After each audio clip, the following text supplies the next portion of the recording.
12:06 p.m. on December the 10th. Okay, Mr. Vice Chairman, Mr. Chairman, if I can advance to the next slide, please. There are no agenda modifications at this time today. I do note that the first item for business after citizens to be heard, I'll just sort of to help out here for all in chambers, the first item will be item number 1 momentarily, which is the election actually of a chairperson, which must come from the city side, but I'm getting in front of myself. I would also like to thank Jim Cook, who's going to be assisting with the public participation for this meeting. Much like the city commission meetings and the county commission meetings respectively, at this point in time, there are 3 different ways that you can participate. You can do that by providing written comments in advance. All of those have been distributed for all items. You can present in person, or you can arrange to participate through a digital platform for Blueprint that follows the city's practice, which is WebEx. And for both the in-person folks who have registered to speak, as well as those who wish to speak by WebEx, Mr. Cook, Clerk Cook is going to assist us. So at this point, Mr. Chairman, to cover agenda section 2, citizens to be heard on non-agenda items, if you are okay, I'll turn it over to Mr. Cook. Thank you, Mr. Cook. All right. Thank you. We'll go ahead, and what we will do is when we have agenda items with speakers, we'll take those who are here in person for the meeting. We'll take them first, and then we'll go to those who have connected virtually. We do have 1 citizen to be heard on non-agenda items in person. That's Stanley Sims. Mr. Sims and other speakers will have a microphone where he is standing right now. And then each speaker will have 3 minutes. I'll let you know when you're at 2.5, but there is a light that's in front of the city manager there on the dais. If you want a physical cue when you get to 2.5 minutes, that will turn yellow and then red at 3 minutes. With that, Mr. Sims, you may begin. Mr. Sims, sir, name and address for the record, then 3 minutes. Mr. Chairman, my name is Stanley Sims. I'm at 1320 Avondale Way. I want to give a shout out to Commissioner Sunday School teacher Carolyn Cummins and her aide for hitting the ground running. We must have new innovative leadership in our community because we really got to rethink how we invest in communities of color. If anything that this pandemic has disclosed and made quite evident from the crack house all the way to the White House is that there are 2 systems of poor. That is our working poor and our surviving poor.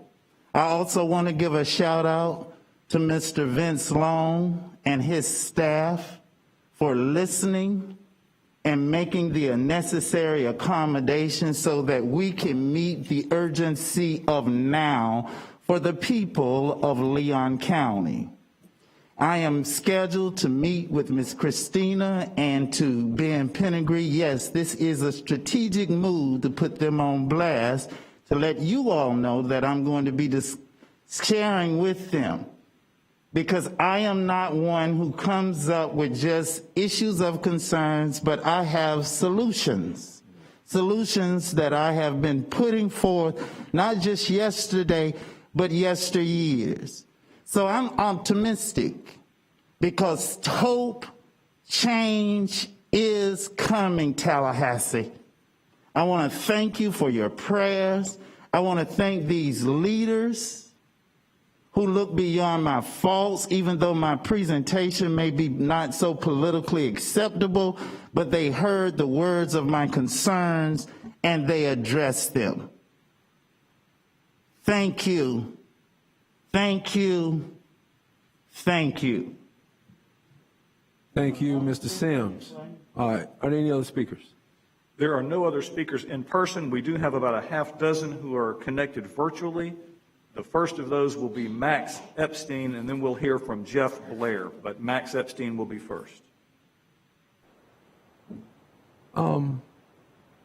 Hold on, before we do that, I think I want to go ahead and, are any of these speakers speaking on our item as presented to pick a chair? We do have a single speaker on that topic. Okay. What I would like to do is go ahead and take care of that business. So we could have, if you could have us have that speaker go ahead and speak, I'd appreciate it. I want to take this opportunity to go ahead and recognize Commissioner Cummings, Commissioner Porter, and Commissioner Welch. This is your first meeting. Welcome. This is where all the blueprint magic happens. But we are glad to have you here and look forward to you participating in the meeting. As you all know, it's nothing much different than what we do in our regular board meetings. So jump in there as you see fit on the issues that you see fit. If I could, what I do want to do is make a slight modification to what we usually do. Go ahead and take up the chair item as well as have the speaker speak. If that's okay with the board, can I have a motion and a second to that effect? So moved, Mr. Chairman. Is there a second? Second. Any objection? Seeing none, let's hear the speaker for that item and then we'll take up that item. Yes, sir. With that adjustment, our first speaker will be Susanna Grezel. Susanna, name and address for the record, please, ma'am. She's virtual, correct? Virtual, correct. I had indication that she had made connections, so give it just a minute maybe to make sure she's unmuted and prepared to speak. Okay.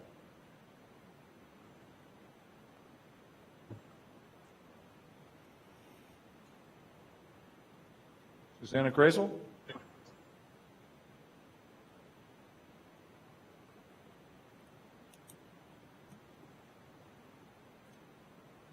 She is registered to speak on some other items later as well, so she may, if she got disconnected, we'll come back to her on those appropriate items. All right, I appreciate that. All right, so we lost our speaker, but we can still take up the item. I'll recognize City Mayor Daley to make a nomination for the chair. It is my honor to put in nomination Commissioner Diane Williams-Cox to be the chair of the Intergovernmental Agency. Nomination's been made. Is there a second? Second. That second is, I'll get a second to Commissioner Minor. All those in favor indicate by saying aye. Aye. Any opposed? Motion carries. Congratulations, Madam Chair. The floor is now yours as well as the gavel. Thank you, and thank you to my colleagues for your trust and your faith in being able to lead this august group. And we'll just get right on down to the business. Can we return to the speakers who are lined up to speak? Mr. Cook? Yes, ma'am. Thank you. Our citizens to be heard on non-agenda items will begin with Max Epstein. Max Epstein will be followed by Jeff Blair. Max Epstein, if you'll give your name and address, you may begin.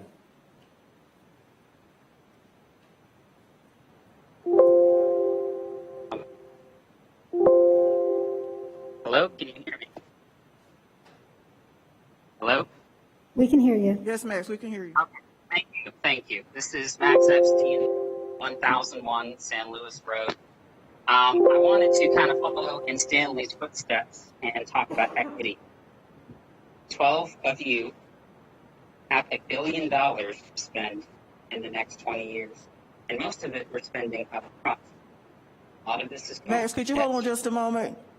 Can we get Sure. some volume? We can hear you, but not loudly. Okay. That's better. Thank you. Okay, thanks. So just to start over real quickly, I want to build on what Stanley said and about equity. The 12 of you have control of $1 billion of our taxpayer money over the next 20 years. And I've come to you with issues about eminent domain and paying people correctly, especially in our minority neighborhoods. I first would urge you to bring back an agenda item that re-examines, again, our eminent domain policies before any other major project, such as the airport gateway, begins, and also examines the possibilities of reparations to those who have been wronged in the past. You should have gotten an email with some of my responses to staff. And again, let's talk about equity. Do these projects help the people? Do they help all of the people? This is an important step to take in Leon County's history. We can decide to break the cycle of poverty or to continue it. And I believe the blueprint has that power. I'd also like to mention that at the county meeting, we pushed forward the idea of a joint city-county master stormwater and water quality plan. Blueprint builds a lot of these projects, and we should be following all of these best practice management. So really just think about it and think about how this is going to affect the people. Does a $53 million convention center help people when we can't even spend $1 million or $2 to pay back 45 tenants and way more landowners that were wronged? So thank you very much, and I have a lot of hope.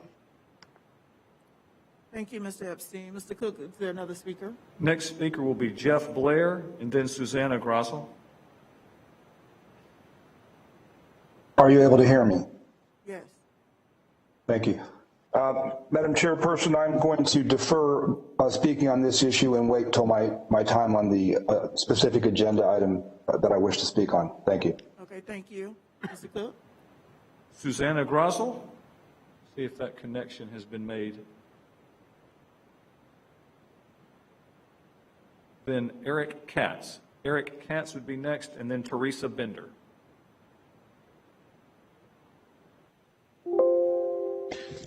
Yes, good afternoon. This is Eric Katz, 1816 Fernando Way. I am one of the 13 Knight Creative Community Institute volunteers. We have been working at the grassroots level for the past year in support of bike park elements to be included in the Market District Park. I am here today to provide further support. We have been working very hard, very diligently with the local businesses, the local community and organizations, and we very much support improvements to the Market District area. It's a critical location, especially in regard to mobility, which is why we think bike park elements are a great fit for that location. If you look at the bike ped master plan for the city of Tallahassee, you'll see that this is a very critical node, and there's a great opportunity to improve multimodal access and enhancements for the northern area of Tallahassee. So I'm just here to provide my support and comment. Thank you. Thank you. Mr. Cook? Next is Teresa Bender. We did have an individual, Jim Vrana, who had registered, but we did not make an earlier connection, so I will call him afterwards in case he's made a connection since we began the meeting. But Teresa Bender is next. If you'll provide your name and address, you can begin. Yes, hello. This is Teresa M. Bender. I live at 5314 Pimlico Drive, Tallahassee, out on basically the outskirts of town, on the fringe. I'm also a KCC catalyst for this year. I wanted to back up what Eric has said about the Market District potential bike park. We're really eager and interested to see this come through with everything that you all are doing. And I've noticed, I went through the agenda, I see you always include pedestrian and cyclist access, and I'm really interested in seeing more infrastructure to allow for safe pedestrian and cyclist movement through town, connectivity, basically get Tallahassee moving. And the bike park that KCCI has proposed over at the Market District is one of these entry-level mechanisms to allow for the citizens of Tallahassee of all ages, mostly directed at children, but of all ages, to get into a safe environment and to practice their skills and to interact with other people before they take to the roads. And that's why we're really pushing for this awesome educational type bike park. I don't want to hold up any more of your time. I know you have a lot of speakers, but I just wanted to back up what Eric said, and I appreciate the time. Thank you very much. Mr. Cook? The last speaker we have on this non-agenda items portion is Jim Vrana, but he has not connected. I got signal that he is not connected. So, Madam Chair, that concludes all of the speakers, either in person or virtual, for this agenda item. Okay, thank you, Mr. Cook. Mr. Pingree, Yes, ma'am. do we have any presentations today? We do. We have two presentations, as is the norm, one from the Citizens Advisory Committee Chair. I do believe, however, that was presented in written format. I'm looking to Autumn. Is that still the way? Okay, yeah. All right, so that would be submitted in written format, which has already been done. The second is from your Economic Vitality Leadership Council Chair, Steve Evans. That too was submitted in written format in advance, but I do believe that Council Member Keith Bowers, who is also chair of our MWSBE Advisory Committee, would like to provide a few words on behalf of Mr. Evans. Thank you for joining us, Mr. Bowers. Thank you for having me. Thank you, Ben. Good afternoon, Commissioners. It is my pleasure to provide you with an overview of the December 2nd Economic Vitality Leadership Council meeting and the Minority Women and Small Business Citizens Advisory Committee. Mr. Evans, the chair of the EVLC, has provided a report for you specifically on the EVLC meeting and regrets that he could not be here today to attend the meeting. During the EVLC meeting, we discussed the award-winning programs implemented by the Office of Economic Vitality, the new OEV website, business development projects, and the launch of the new Big Bend Manufacturers Association, which has officially been developed and recognized as the newest regional manufacturing association in the state of Florida. OEV has launched a new site selection platform and is working on a number of exciting projects. We've received an update on the economic data report and the economic trends that are beginning to emerge. The council received an overview of the Love Your Local campaign and the considerations of the disparity study update and micro-lending opportunities that we, the EVLC, believe will be a great step in the right direction for minority, women, and small business enterprises. In regard to the MWSBE CAC meeting, the work of the MWSBE division has come a long way from when I was first appointed 5 years ago to the task force whose job was to analyze and review the Leon County Government MWSBE division. Since that time, this board has seen 2 MWSBE divisions of the city and the county merged under the Office of Economic Vitality. We've also seen a complete disparity study for all 3 jurisdictions, including the city, county, and blueprint. We've also seen the creation of consolidated aspirational targets, and we have seen the execution of a consolidated policy. In addition to the consolidated citizens, we have consolidated the citizens advisory committees, and I come to you today as the chair of the Consolidated Minority Women Small Business Citizens Advisory Council, as well as a member of the EVLC. Today, you have 2 additional milestones to consider, both of which come to you with the unanimous support of the MWSBE Citizens Advisory Committee. First, the updated disparity study is crucial because it will capture the impacts on our local economy before COVID and since by analyzing procurement data from 2018, 2019, and 2020. Also, the staffing analysis of the MWSBE division will guide in optimizing the operations of the Office of Economic Vitality. In addition, analyzing P-card data will be another method for heightening minority, women-owned business utilization. The CAC also recommends that you accept the micro-lending update. The Leon County Commissioners' purposeful investment in the MWSBE will ensure their competitiveness, retention, and expansion. Also, MWSBEs will be better poised to respond to supplier diversity opportunities made available with upcoming blueprint projects and procurement from the city and county. Both the EVLC and the MWSBE CAC encourage staff to work strategically with all partners to market the many micro-lending opportunities available in our marketplace for minority and women-owned businesses. Both the EVLC and the MWSBE-CAC encourage you to support the disparity study update and accept the report on micro-lending. Whether business recruitment projects or developing and implementing programs for MWSBEs, OEV continues to enhance, engage, and empower our local business community. Thank you. Thank you, Mr. Bowers. Next, we have our consent agenda. Yes, ma'am. Mr. Pingree, we have any items that have been pulled? Madam Chair, I'm sorry.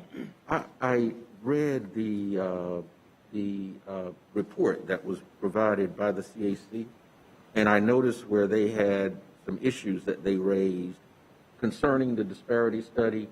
Ben, were those addressed with the committee? I believe that they were, yes, sir, during the meeting itself. Mr. Bowers is nodding. Yes. Okay, all right. Thank you. Thank you, Madam Chair. Madam Chairman, thank you. You have 7 items on consent, commissioners, directors.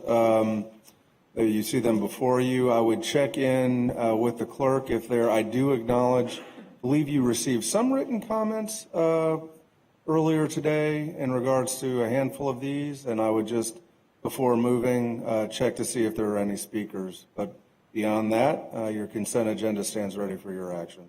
None have been requested to be pulled. Move consent agenda. Second. Before we do that, let me check in with Mr. Cook, though, to see if we had any speakers. We do have speakers, none here in person, but we have, I believe, 2 who are connected. The first will be Max Epstein, and then the second, Teresa Bender. So Max Epstein for 3 minutes on the combined consent agenda. Hi, Max Epstein, 1001 San Luis Court. I'll be brief. You have before you negotiations for an engineering study for Lower Lake Lafayette. And it's my belief that whoever is hired should have a very strong grasp of science and environmental science in particular, because amenities are great, but boardwalks and walking trails are not green infrastructure. And we need to deal with our major water quality issues, especially in Lake Lafayette, before we move on to these amenities. Thank you. Thank you, Mr. Epstein. Mr. Cook? Teresa Bender is the only other speaker we have on the consent agenda. Ms. Bender? Yes, Madam Chairman. I don't really have anything else to add. I am just very interested in following these items, especially as with regard to mobility of Tallahassee pedestrians and cyclists and the connectivity between the different trails. That's all that I have. I'm just very interested in following these items. Okay, thank you very much. Now I'll come back to the mayor for I'll move your motion. consent agenda. Second, Madam Chair. It's been properly moved and second that the consent agenda has been accepted. We'll open now for discussion. Thank you, ma'am. I didn't want to pull anything off consent, but we have 3 really big items we're moving forward with: Midtown, Lake Lafayette, St. Mark's, and Adams, Monroe Street placemaking, and I'm really excited about that. So it's good work by our staff. Just in light of Mr. Epstein's question about St. Mark's, this is something that I've tracked a good bit. It's mostly in District 5, actually entirely in District 5. So it's my understanding, Ben, that this is water quality, floodplain management, assessing that. We haven't had a good study update on the floodplain in a long time, and leading to those amenities that could connect the 7,200 acres of protected and natural area that we have from Tom Brown down through St. Mark's Greenway. Is that accurate, that it's both? That is correct. Okay. Thank you very much. Thank you, Okay. Madam Chair. All in favor of the motion, say aye. Aye. All opposed? Motion carries. Thank you very much. Now moving on to our general business with item number 9. Okay. The acceptance of the 2020 annual report of the Blueprint Intergovernmental Agency. Mr. Pingree. Yes, Madam Chairman, address thank you this so item? much. This is the first of 6 general business items. Commissioners, I'll be really brief, and I do acknowledge we do have a brief presentation for you, but I'll try and present it even briefer, if you will. What you see before you is something that your policy requires. It's our opportunity to amalgamate all the good work that we've done in the year behind, in the past, put it before you as our policymakers as well as to the public. And what you will see in this is that a lot of progress has been made, not just in planning, but actually also in some of the constructed environment and preparing for the constructed environment on the blueprint infrastructure side. On the Office of Economic Vitality side, as you've already heard here today, substantial motion and progress made when it comes to minority, small women-owned businesses, the implementation of the disparity study, the new procurement guidelines, and let alone the 3 different, may have lost count, but at least 3 different major programs related to responding to COVID in partnership with the city and the county. I would also note that related to the annual report, you do have pretty substantial upgrades to your 2 websites for the Office of Economic Vitality and for Blueprint Infrastructure. The bottom line on that, they're easier to navigate.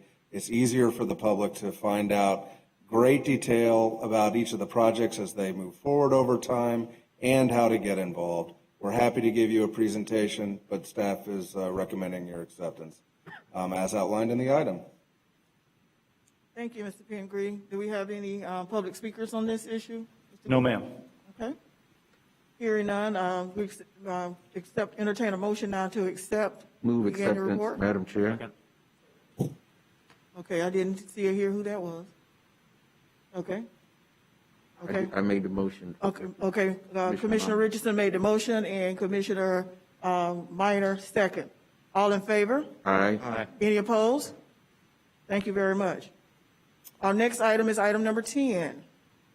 Yes, Madam Chairman, thank you. Directors, the next item is acceptance of a report that we bring to you at every meeting, this time on general business, but this is a high-level look at what has recently occurred, what is happening now, and a quick look forward of major developments for your 27 Blueprint 2020 projects.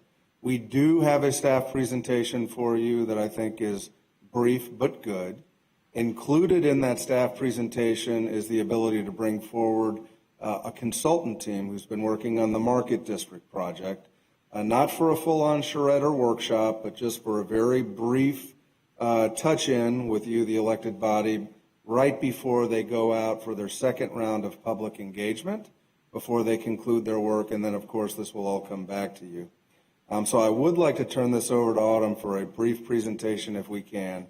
The only other thing, Madam Chairman, that I would, I guess, acknowledge is that in briefing, there's been a number of related blueprint items that I've heard. They may come up during this. This agenda item may be the appropriate venue for some of that to be raised. And I would just say we're happy to stop along the way in the presentation and address and answer any questions you may have. We're also, of course, happy to answer any questions at the end of the presentation if you would like to do that. We're here to address that however is best for this body. And with that, I'd like to turn it over to Autumn Calder, if that's okay. And let's, if we can, hold the questions to the end. Ma'am. Thank you. Autumn? Okay, great. All right, well, I'll go ahead and get started with my presentation. Thank you. Oh, I guess I better get past our. This would have been a fantastic annual report presentation. I'm sure you would have enjoyed it. Let's see. Here we go. All right. So I wanted to start our presentation today sharing the virtual community meeting that was held in November for the Northeast Connector Corridor project. That project is kind of loosely known as the Bannerman Road Widening Project. These virtual meeting platforms can be very comprehensive and engaging. And this is the sign and desk that you see when you began the Bannerman Road project, and you're greeted here by a bot, which provides an overview of the layout and the purpose of the rooms. For this project, we had a presentation room, a survey room, which was an interactive tool to get feedback, and an aerial map room with the technical studies, including the recently completed traffic feasibility study, which looked at widening Bannerman Road east of Tequesta all the way to Meridian.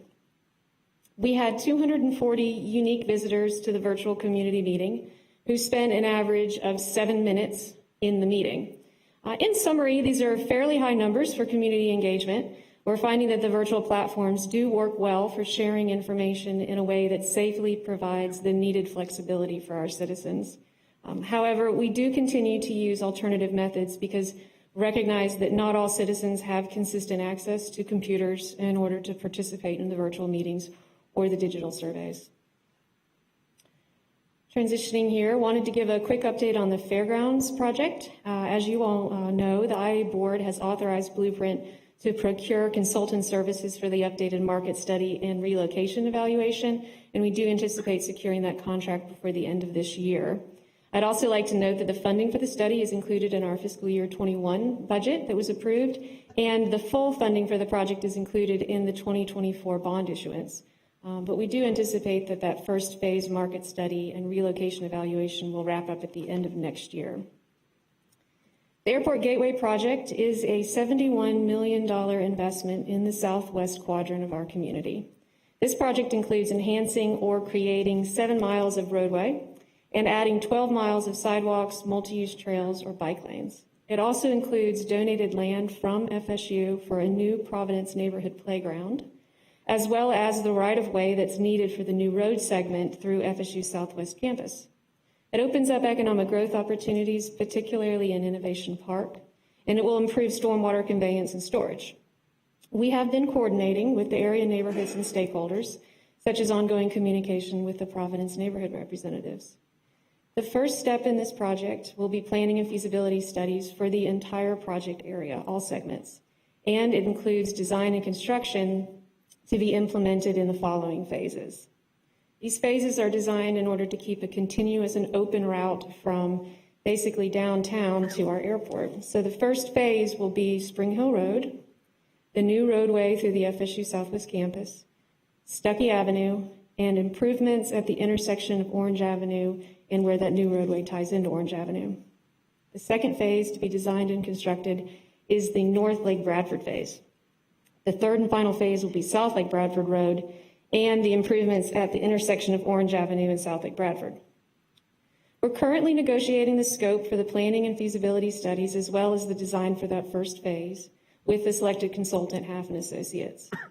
This planning and feasibility study will really kick off early next year, and we anticipate construction of the first phase to start by the end of 2023. Our Skateable Art project is perhaps one of the most fun and engaging projects we have going right now. It will be located at the intersection of FAMU Way and Pinellas Street. The Skateable Art project maximizes the creative opportunity of the skatable features to function as iconic and landmark public art. The design-build contract was awarded to Team Payne, a Florida-based skate park and design-build specialist company. As a company dedicated to skateboarding, Team Payne is actually comprised of experienced skateboarders. It's almost a prerequisite to work for that company. They have designed over 350 skate structures and skate parks worldwide, including some of the structures that were used in the Olympics.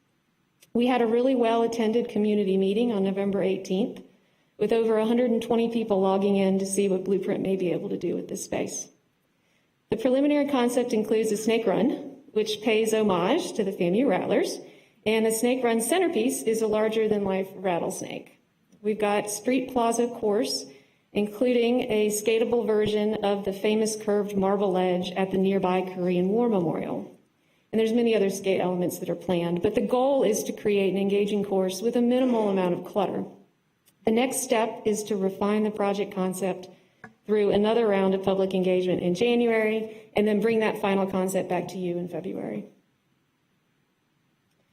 Wanted to provide an update on our Northeast Gateway PD&E project. In front of you, you see the schedule for the project. The engagement is ongoing throughout the course, includes key stakeholders, including the Killarney Estates neighborhood, Powerhouse ownership, Circa, Keep It Rural, the AME Church that's on the corner of Bradfordville Road and Roberts Road, the families that are in the area, the school board, and others that are appropriate to keep them involved and knowledgeable.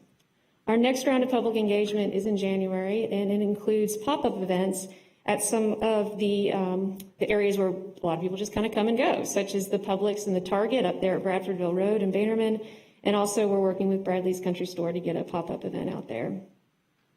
In February, we're going to come back to the board with a status update on the project, as well as a review of some of the operational alternatives at some of the key intersections.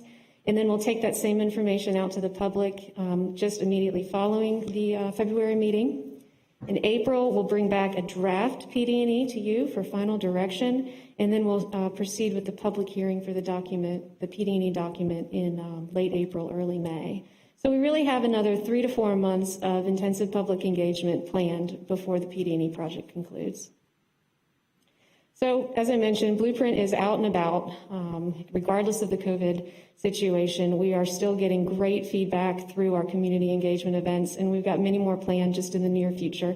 Next week is the Market District project, which we're about to really get some great detail on that. The Skateable Art second round of public engagement in January, as well as those pop-ups for the Northeast Gateway. We'll have our very first round of public engagement on the Lake Jackson Greenways project in February. And then, as I mentioned, the virtual public engagement for the Northeast Gateway in February, March. Alrighty, so we have our presentation on the Market District concept development. And today we have a special presentation from our consultants, Hargraves, Jones and Associates, that are focused on the park element of the Market District, but just to kind of get the framework for the Blueprint project called Market District Placemaking. It is a top-ranked community enhancement, connectivity, and quality of life project. It was tied with the Orange Meridian Placemaking project as the #1 going into the Blueprint 2020 program.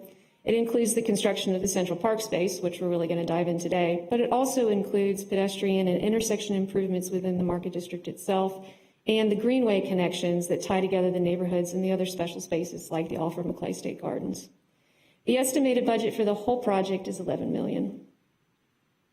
The park phase of the Blueprint project is being implemented first, which is what we're working on now, and that's being done in coordination with the City of Tallahassee's Market District Multi-Purpose Stormwater Project. The city project includes many stormwater enhancements that will be under the park, and it also includes roadway and intersection improvements adjacent to where the park will be built.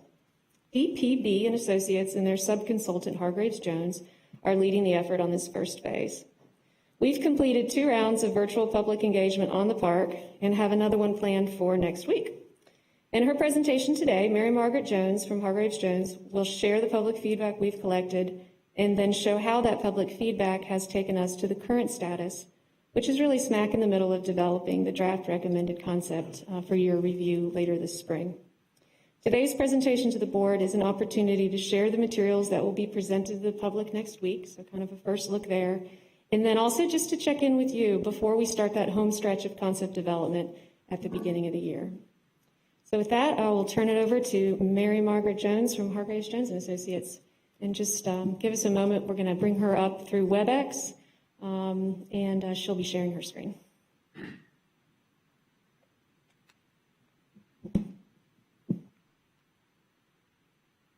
I'm seeing it. Hopefully you all will soon. We can see your screen, Mary Margaret. Great. Thank you. I'm happy to be speaking with you today. I'm happy to see you all, even if virtually, and hopefully in person next time. But as Autumn said, we're here to talk about the Market District Park. You see it here. The pink outline shows the site. You can see that in the middle of the site, we do have the electric substation. And to the left of that, to the west of that, there will be soon under construction the west wet detention pond. We will be able to incorporate that in the park with pathways and connectivity, but it will be a detention pond. On the right end, on the east end, you see an existing detention pond that we will be able to transform and reimagine and make a feature of the park, wetland feature, and very much integral with the park itself. So remember this pink outline because you're going to see that shape appear again. So I'm going to give you a little bit of a recap of the August and October meetings. We had tons of great feedback, lots of people, and people gave us ideas within these categories that you see, sort of overall ideas. Make a green space, make it open and welcoming, family-oriented. Specific, give us a splash pad, that came up a lot. Structures, shade, pavilion, bike connectivity, very important, and I have heard that today as well, vegetation, shade trees, and connectivity. Connect in multiple ways, pedestrians, bicycles, and of course parking. So we then asked a series of questions, and I'm going to focus on question 10, which was a key question, which was, what are the 3 elements of a park you would like to see at Market District Park? And they were asked to choose 3, their top 3. And you can see right off the bat, paths for running and walking. And this is about really connectivity. Then shaded gathering spaces, trees and pavilions, playground, water play in particular, and open space. And then you can see, those are really the top ones, by far. And then you can see below that more specific ideas for programs within the park, or things to do within the park. Then this is what we call a thought cloud, and the size of the words indicates how often this was said. How often this was the answer to the question, what are the 3 elements of a park you would like to see? So again, multi-use path, native plantings and gardens, pollinator garden, pickleball courts, shade trees, and on down. And then this word cloud is what one word or phrase best describes what the Market District Park should be or feel like. And that's what we're going to talk about today. I'm going to give you an update on the way we're framing the different options for how the park can feel. But you see here, community, family friendly, inviting, open, safe, relaxing, fun, natural, welcoming. So we began to test a series of precedents to get a sense and help people see what might fit on the site. And we divided them into these 4 categories: play, socialize, connect, meaning connectivity, and nature, green space. So here you see that outline of the park that I mentioned before that was in pink on the aerial photograph. So what we've done here is we've taken 4 examples, which you see below. 2 are parks that we've done, 2 are parks in Tallahassee, so that you may be very well familiar with those. And we've shown you how big they are on the site. So you can see a typical size of a play area and how much space that takes up. So test fits, as we call it. Tom Brown Park in Tallahassee, in particular, I'll note, the outline is the area of green that surrounds the actual play structures, which are what are shown in the solid pink. Then we looked at different kinds of bike play, and you can see the kinds of sizes they take up. So we're beginning, to see how we can balance different uses and come up with, the right array of things to do, because you see here, flexible lawn, event space. You could have a 1 acre lawn, 2 acres, or 3 acre lawn, and you can see the kind of amount of the park space those would take up. And you see examples below of those different sizes of lawns, from 3 acres to less than 1 acre. And then socializing in particular under shaded structures or trees. And again, a couple of examples, well, one in Tallahassee and one in Tampa, of structures that provide shade and gathering places. Parking, of course, comes up a lot. And you can see the difference in sizes, or a space that, say, 15 spaces would take up, all the way up to 125 parking spaces. And of course, we hear the wide range of don't put any parking in the park, let the park be a park, but then we also hear, well, let's make sure we can get to the park. So this is something we'll have to be studying and weighing carefully as we come forward with a synthesized concept plan. But of most important maybe are the images across the bottom, making the point that a parking lot doesn't have to be a traditional parking lot. It can be very much integrated with a park and become part of the park experience. And then nature, we got lots of feedback of natural amenities and features that people would like to see in the park. These are examples of wetlands. And you see again Cascades Park in Tallahassee and Anita Favors Thompson Plaza in Tallahassee, and then a couple of projects we've done across the country. And you can see how big they can be. So this is something that is I think, a priority in many people's minds. And not only that, it's something we have to do at the east end of the park to deal with that stormwater facility. And then people also brought up destinations like butterfly gardens and native gardens, et cetera. So here we are today, and this is, I'm going to show you today is what we'll be presenting. We'll present that summary as well, but we'll be presenting this new material next week. And these are not approaches that we're asking necessarily for people to choose between. What we're doing is illustrating the different ways the park could feel. All those programs that you just saw, we will figure out how to best accommodate them within the park at the size that the park can handle. But this is about creating the landscape framework that will last for generations, because things to do within a park will change over generations. But the bones of the park, if you will, the landscape framework will last for decades or more. So these three diagrams are not literal, but hopefully they evoke the ideas that we want to talk about. The top one being informal, or if you will, pastoral. Now don't take the green dots as literal trees, just take the green dots as an idea of landscape. So informal, imagine meandering through a green space and encountering things to do as you meander. Formal or more horticultural, imagine like an outdoor set of rooms, more structured. More formal, if you will, more like a house plan with a series of rooms that you move through. And then the bottom one, blended, meaning blended with the natural features of the site and a sort of more ecological approach where it feels like you're just in nature and happening upon things to do. So just zeroing in for a minute on the idea of informal or pastoral, sort of sweeping landscape, with program as discovery in that sweeping landscape. And we use these examples just to give you a sense of the character we mean. A couple of these are in Florida, some of these are in other parts of the country or the world even, but I think you get the feeling of sinuous pathways, curvilinear meandering through a site, versus formal or more horticultural, where you get the sense of sort of structured outdoor rooms with different landscapes in each one and different programs embedded or inserted into those landscape rooms formed by the landscape.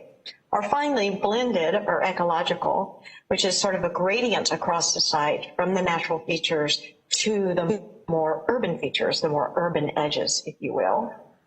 And then within that, destinations that are about the ecology and the nature of this site. For instance, the wetlands are just the sort of structure of the site as a more ecologically or natural blended one. So here they are, and what we've done in each of these is we've begun to insert the program. So the colors are indicated the different programs, and they're color-coded for the diagrams we showed you before. So each of these is able to accommodate the things to do that we've heard from people that they want to have in this park. But they'll feel quite different in each of these landscape frameworks. For instance, in the informal one, you can see how it's a series of sort of flowing and organic shapes and destinations.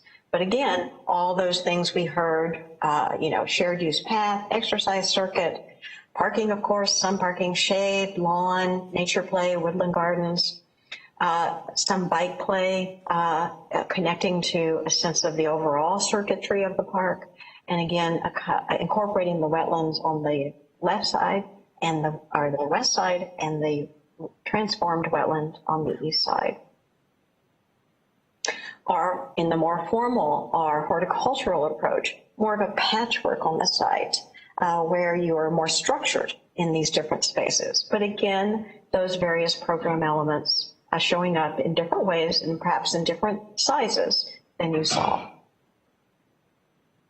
And then finally, blended are ecology-based, where it's more of sort of insertion into nature, almost like you just happened upon nature and there are these things to do within a non-designed site. So those first two are more designed landscapes, and this one, of course, is designed because it will be man-made, but it will feel more like a discovered space. So hopefully these sort of ideograms, as we call them, little sketches, give you a bit of a sense of how these each would feel different one from another, from informal, pastoral, to formal, horticultural, to blended, ecological. And they give you a sense, I think, of how these might look. Now, the programming then, the things to do within each of these is, of course, what everybody likes to focus on. So we will be looking at ways of including these kinds of fun things to do within those landscape frameworks. So the play could be more like what you see on the upper right image, where it's a nature play. Or it could be sort of the creatures of the area, like you see in the bottom two on the right, where you can climb up or inside of these animals. The water spray garden, very important. People, especially in the climate in Tallahassee, love to get wet. Kids of all ages. Open lawn, climbing, challenging, fun. And then social gathering, whether that's for performances and events or just parties, birthday parties, etc.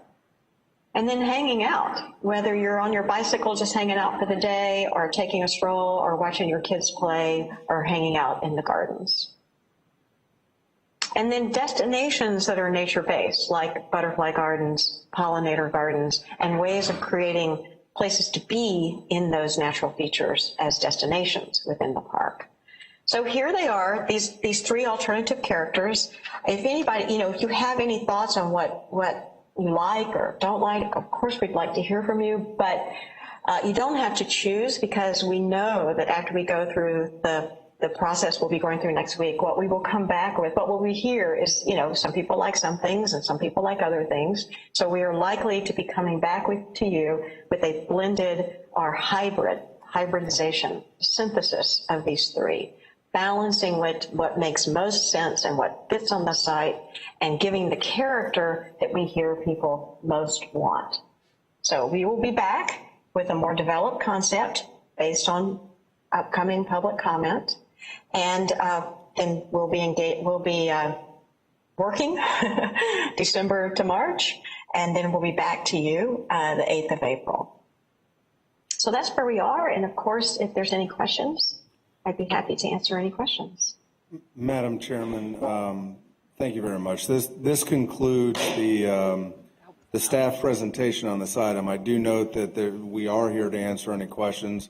I also note that option number 1 for the agenda itself is what is staff's recommendation. I also want to just pause for just a moment to actually address something both the City Commission addresses at almost every meeting and the County Commission addresses at almost every meeting, which is an acknowledgement of the arena we are in, the penalty box format that I am sitting in, and the fact that we are in a COVID environment indoors. And so from here on in, I do acknowledge this is probably the longest of the items, and we will, from staff's perspective, seek to speed it up in full acknowledgement of health concerns for yourselves and for the members of the community that are visiting us here.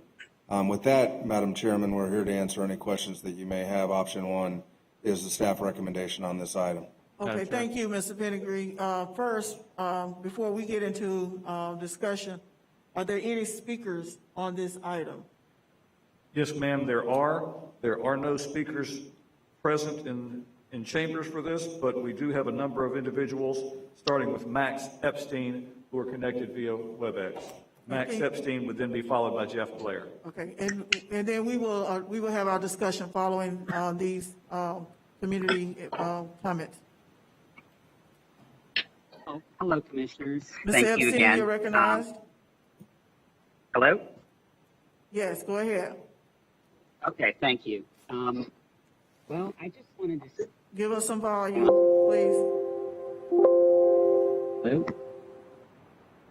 Is that better? Is that any better? That's much better. Okay, thank you. Well, commissioners, you received an email from me about the 3dB pond that you have in front of you, and just some thoughts to throw at you about permitting. I really love this market district concept. I think we need to apply this nature and man-made concept to everyone. One area of concern is permits for that west pond are going to be pulled this year without any discussion before Blueprint or City Commission. We're talking about designing things holistically. It's my belief that these types of issues should come before the board and there be public discussion.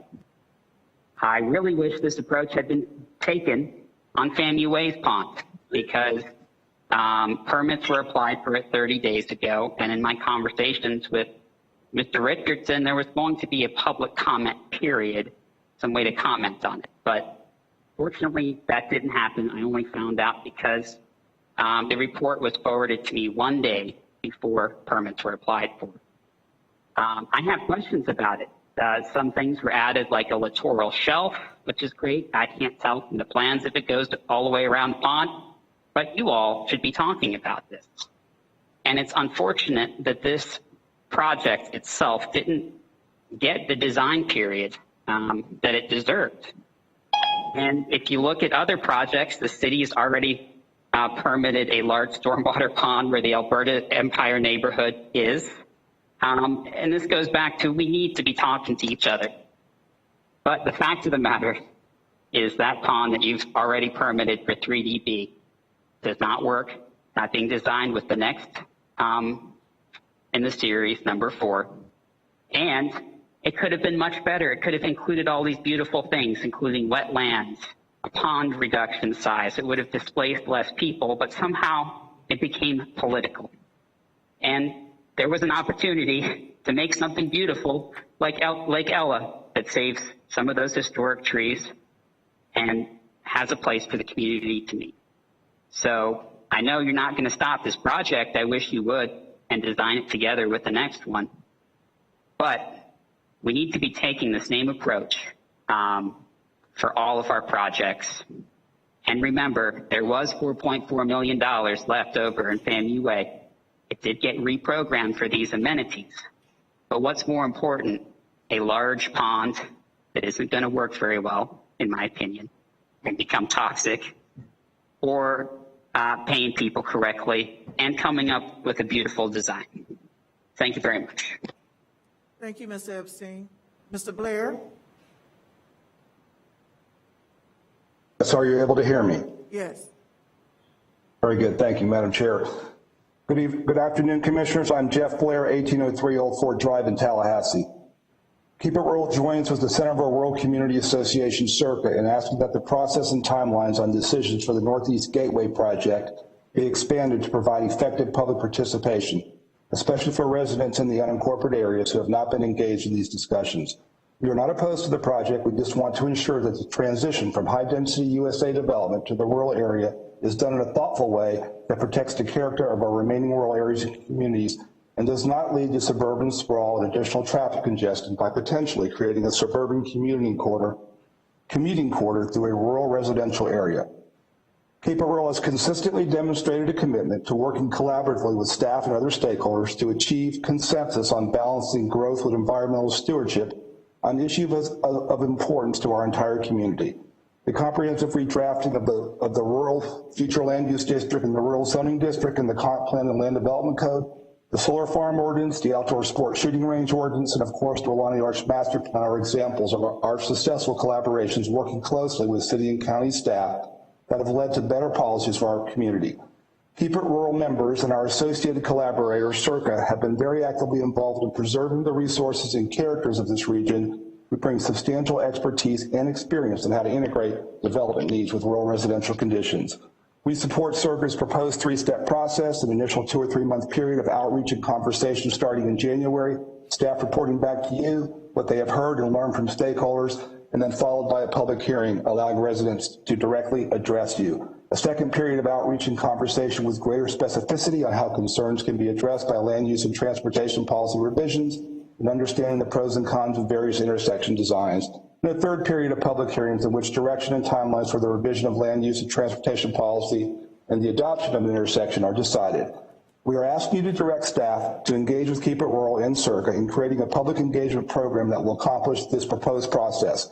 We want the opportunity to understand all the components of the Northeast Gateway project, to convey our concerns about the short and long-term impacts, to find solutions to concerns by using land use and transportation policy, and intersection location and design to enhance the project. We want the opportunity to provide feedback on key issues, including the urban-rural interface, ensuring the road design complements and works in harmony with stormwater systems, water flow recharge conveyances, and trail and wildlife corridors, and of course on the alignment of Welaunee Boulevard with Centerville, Robertson, Bradford. We ask the Blueprint staff and the commissioners recognize this has to be a two-way conversation. We look forward to working with staff, you, the commissioners, and community stakeholders in crafting a better outcome for our entire community. Let's not make this a repeat of the Welaunee Arch Master Plan, where citizens had to fight for every opportunity to equitably engage in the process, while in the final analysis, all agreed that the plan was greatly enhanced by the effort. Thank you, and we hope that that you will charge staff with what we just described. Thank you, Mr. Blair. Mr. Cook, do we have any other speakers? We have two additional speakers on this item, Scott Hannes and then Pamela Hall. And with those two, that will conclude the speakers on this item 10. Okay, thank you. Next speaker, please. Scott Hannes, you'll give your name and address and we begin. Yeah, I'm here. Scott Hannes, 5051 Quail Valley Road. I'm representing the Centerville Rural Community Association, also known as CIRCA. I have to admit that CIRCA has been somewhat quiet in the last few years. Probably Commissioner Proctor remembers us quite well. And we were established in the early 1990s. The first issue we worked with was the biggest and maybe the only reduction of the urban services area in Florida. We successfully had 95% of the residents of that area in favor of this adjustment. We worked with the communities. We were very active during the Bradfordville sector plan development, and we're very instrumental in developing that Bradfordville sector plan. We like to work with staff and planning to develop the best plans for the area. We now have a new president, John Bailey. He sent an email to each of you hoping to outline our proposal and requests for working on the development of the extension of Welaunee Boulevard out to the rural areas.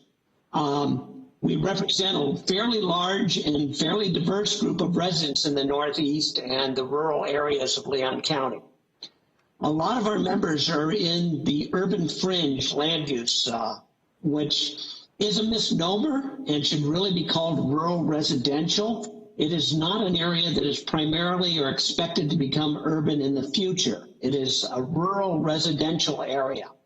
We'd like to work further on redefining that urban fringe as a land use change, along with this change in the road system and the development of the area. There is a concern about this push of the urban core out to the rural areas. And we find that there's an ask for the rural areas to support suburban commuting through the rural areas. And we would like to work to manage that rerouting, that change of road conditions and stuff in the area. We collaborate with Jeff Blair and the Keep It Rural organization. We are different in organizational nature. We have very aligned goals. We are a member-driven group, not a board system. We have received a document from Blueprint outlining several intersection changes options for the Roberts, Centerville, Bradfordville, Welaunee Boulevard roads. You have just a few seconds. We think it's really, okay, these options need to be addressed with the constituents. There needs to be a series of meetings, extended time to come up with the best plan and to incorporate those ideas, not to just tell the residents what those ideas should be. So we want some serious meetings and working with staff. Dr. Hall will outline some more details of what we're looking for. Thank you, Mr. Hanson.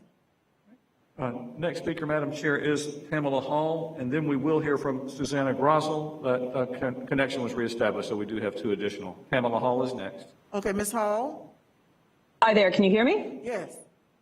Okay, I'm Pamela Hall, 5051 Coe Valley Road. I'm also a member of the board of the Centerville Rural Community Association. Jeff and Scott, I think, have described very well our concerns here, but I want to make it clear that we haven't yet really been able to talk to staff extensively about this. Blueprint staff has been very open to the idea of expanding and continuing public discussion. But I think what has been missed here is the implication of bringing this suburban commuting zone between Bannerman Road and Welaunee, which is basically designed to move the people from off of Thomasville down to Welaunee through the rural road system of Bradfordville. And the impacts that this is going to have on the community, maybe not initially when the road first gets open, but 10, 15 years from now, when Welaunee is developed and there's more development along Bannerman, which is where it should be, it's inside the USA. But it shouldn't be here in Bradfordville. This area is outside the USA. Bradfordville, Robertson, Crump is outside the USA. We just expanded the USA by 2,800 acres, so there really isn't any call to do it again. So what we need Blueprint staff to do, and I think frankly they're sort of ill-equipped to do it, is to really consider the land use implications of any given intersection design. The intersection design is not going to ameliorate the long-term impacts of this road and the development of Welaunee. But there is a way to do that. There is a way to integrate retaining the rural character and functionality of the Bradfordville area and providing for suburban commuting capacity and for the development inside the USA. But this is going to take time and a different approach. It's going to take more than a few pop-up meetings about intersection designs and, you know, please pick your favorite design. We haven't had time to talk to staff, so I'm pretty sure they're open-minded to this, but I want you guys to give staff the clearance to take a number of more months, 2 or 3 more months, especially in this initial period, and to bring in land use staff, people who have land use expertise. And our experience in the rural areas has been particularly good with county staff in the rewriting of various regulations for future land use in the rural areas and working on the Bradfordville sector plan. So we would encourage you to please tell Blueprint staff to spend January, February, and maybe March into really exploring not just what intersection designs make sense, but what changes in land use policy, possibly changes in the Bradfordville sector plan, are needed to make this integration of an urban services area and a clear boundary and preserving and protecting the rural area function possible in the coming years. Let's not open this all back up in 15 years from now, yelling at each other about road widening. Let's address it now. So I'm asking you to suggest to staff that they not come back with you in February with a SWOT design, an analysis of pros and cons of intersections, or ask you in April to forward the PD&E, but to consider doing that in September. I don't want this to go on forever, but to give us a number of months to work through the land use issues and also through the greater decisions about the intersection design, as Jeff outlined and as we outlined in our letter, what we perceive as a reasonable 3-step process. Thank you, Ms. Hall. And to do this. So thank you guys, and please give them the leeway to really address this problem in full, not just in pieces. Thank you. Thank you. And our final speaker? Final speaker is Susanna Grossel. Hello, can you hear me? Yes, we can. Wonderful. Apologies about my earlier absence. I'm currently on a different time zone, so there's a connectivity issue, so thank you for your patience. First, I want to commend Hargreaves Jones on their wonderful presentation and updates in the Market District progress of that project, as well as speak on behalf and reiterate my support and advocacy for the concept of bicycle play within the scope of that new park. Knowing the support of bike play and connectivity for bicycles is crucial to that area of town, increasing that program, supporting our infrastructure for bicyclists of all ages, all shapes and sizes, so on and so forth, and accessibility issues as well, that not only supports and reinforces our identity as Tallahassee as a bicycling community, but also as a family-friendly community, and to reiterate that and reflect that in the programs we offer in the park. And once again, just say that our community really needs to, as any shape, any place around the town to keep putting bicycle infrastructure and programs in our public spaces for our families and citizens. So thank you. That is all I have to say. Could you provide your name and address for the record? I neglected to ask you for that at the beginning of your comments. Yes, sir. Susanna Grissel is my name, and my address is 2341 Hampshire Way, Thank you. Tallahassee. That's the last speaker we have on this item, Madam Chair. Okay, thank you. And before we go into the blueprint staff discussion, I noticed that the county did something really good the other day. You do good stuff all the time. Thank you very much. But you did a policy or did a vote on limiting discussion to 3 minutes. And to help us stay healthy and not be here no longer than we have to be, I would like for us to, I would entertain a motion to do that here so that we can do what we need to do and get out of here. I'm Chairman. I'd like to move to 3 minutes speech on Second. I'll second that, Madam Chair, with the added, with the add-on to it that Commissioner be given the ability to ask for an extension with a motion in a second, and approval by majority of the board be given that time. It's been properly moved in second. All in favor, say aye. Aye. Aye. All opposed? Aye. Okay, well, let's go, but let's do a hand vote. All in favor?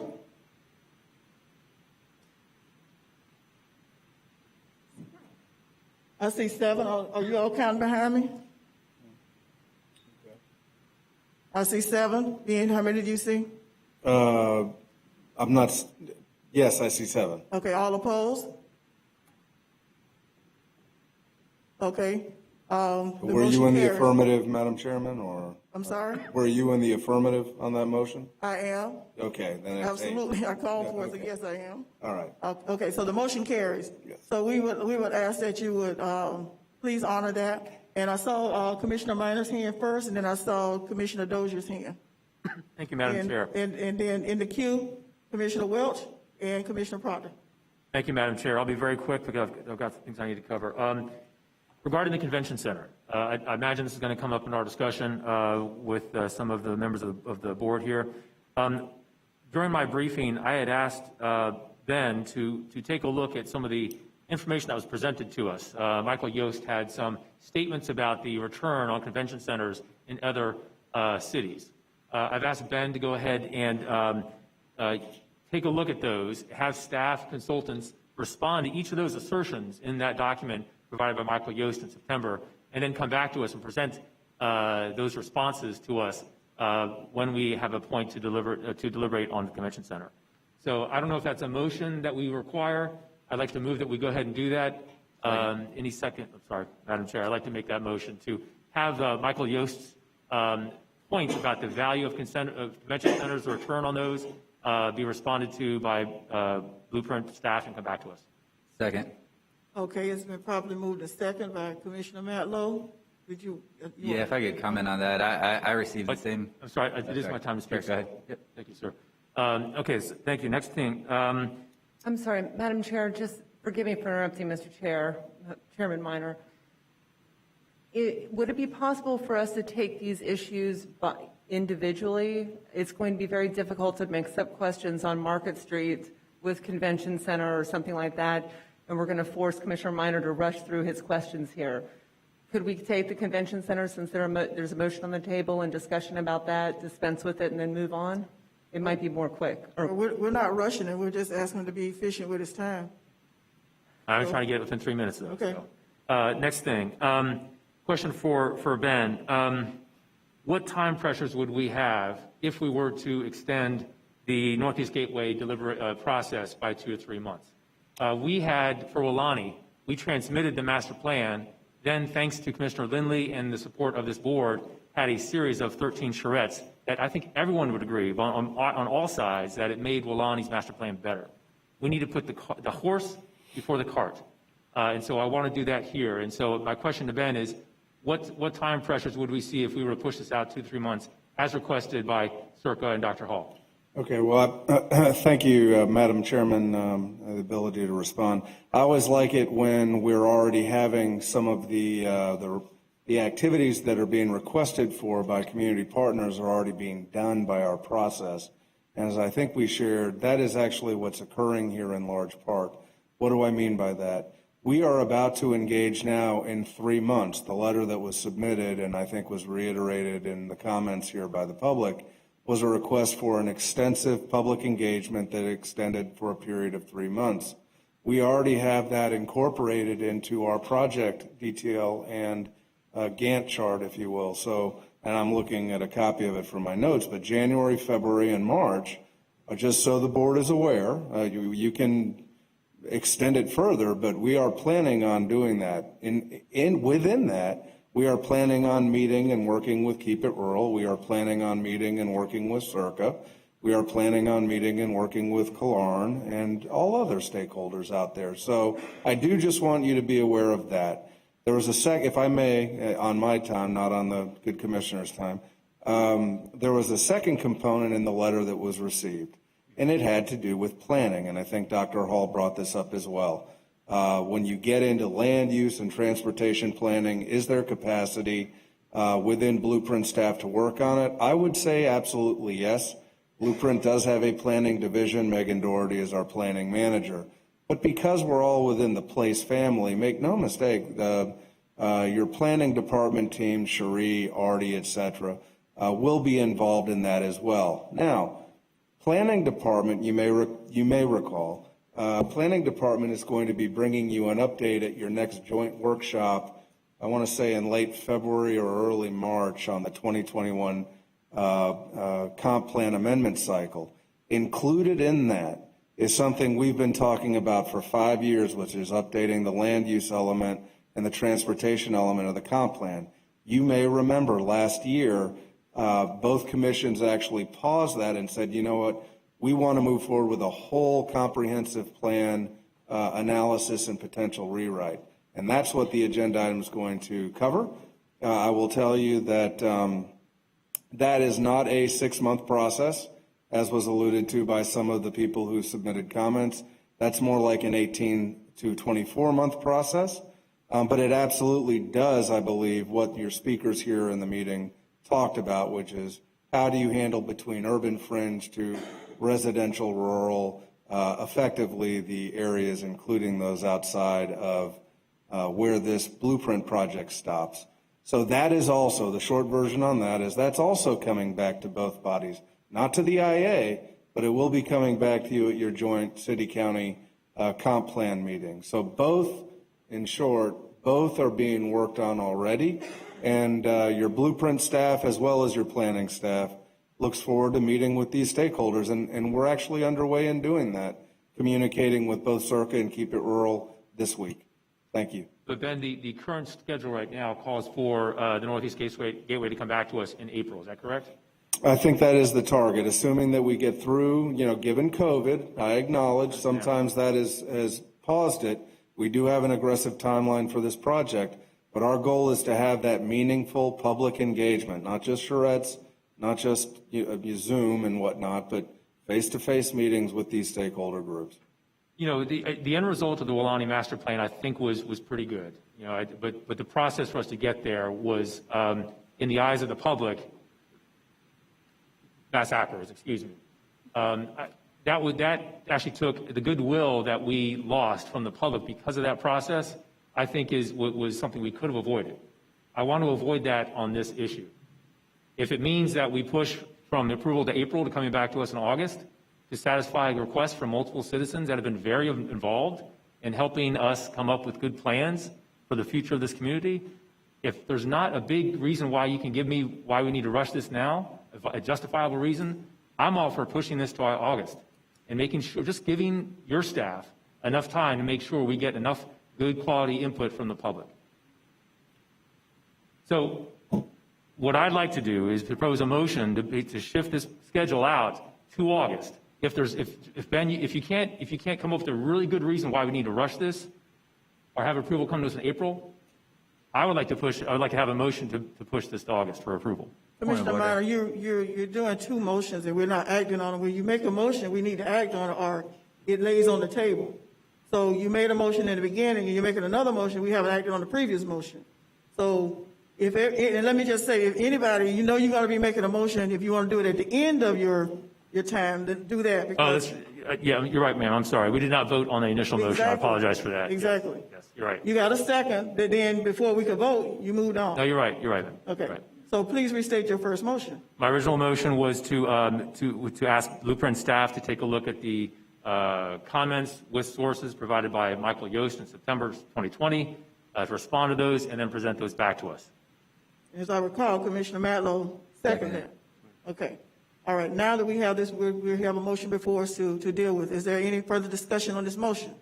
Madam Chair, I'm not sure that we actually need a motion. You know, I've gotten comments from individuals and groups before, and we simply ask the city manager and staff to respond to those without a formal motion. I mean, if you want to make it a formal motion, so be it, but I think all we have to do is ask staff to respond to that particular correspondence. I received the same thing. But if, Madam Chair, if you want to do a formal motion. The will of the body. Point of information. Madam Attorney, do we need a motion for this item? No, you don't need a motion for it. You can just direct staff to do that, and we can provide those responses accordingly. Okay. That's M5. That, Ben, are you okay with that?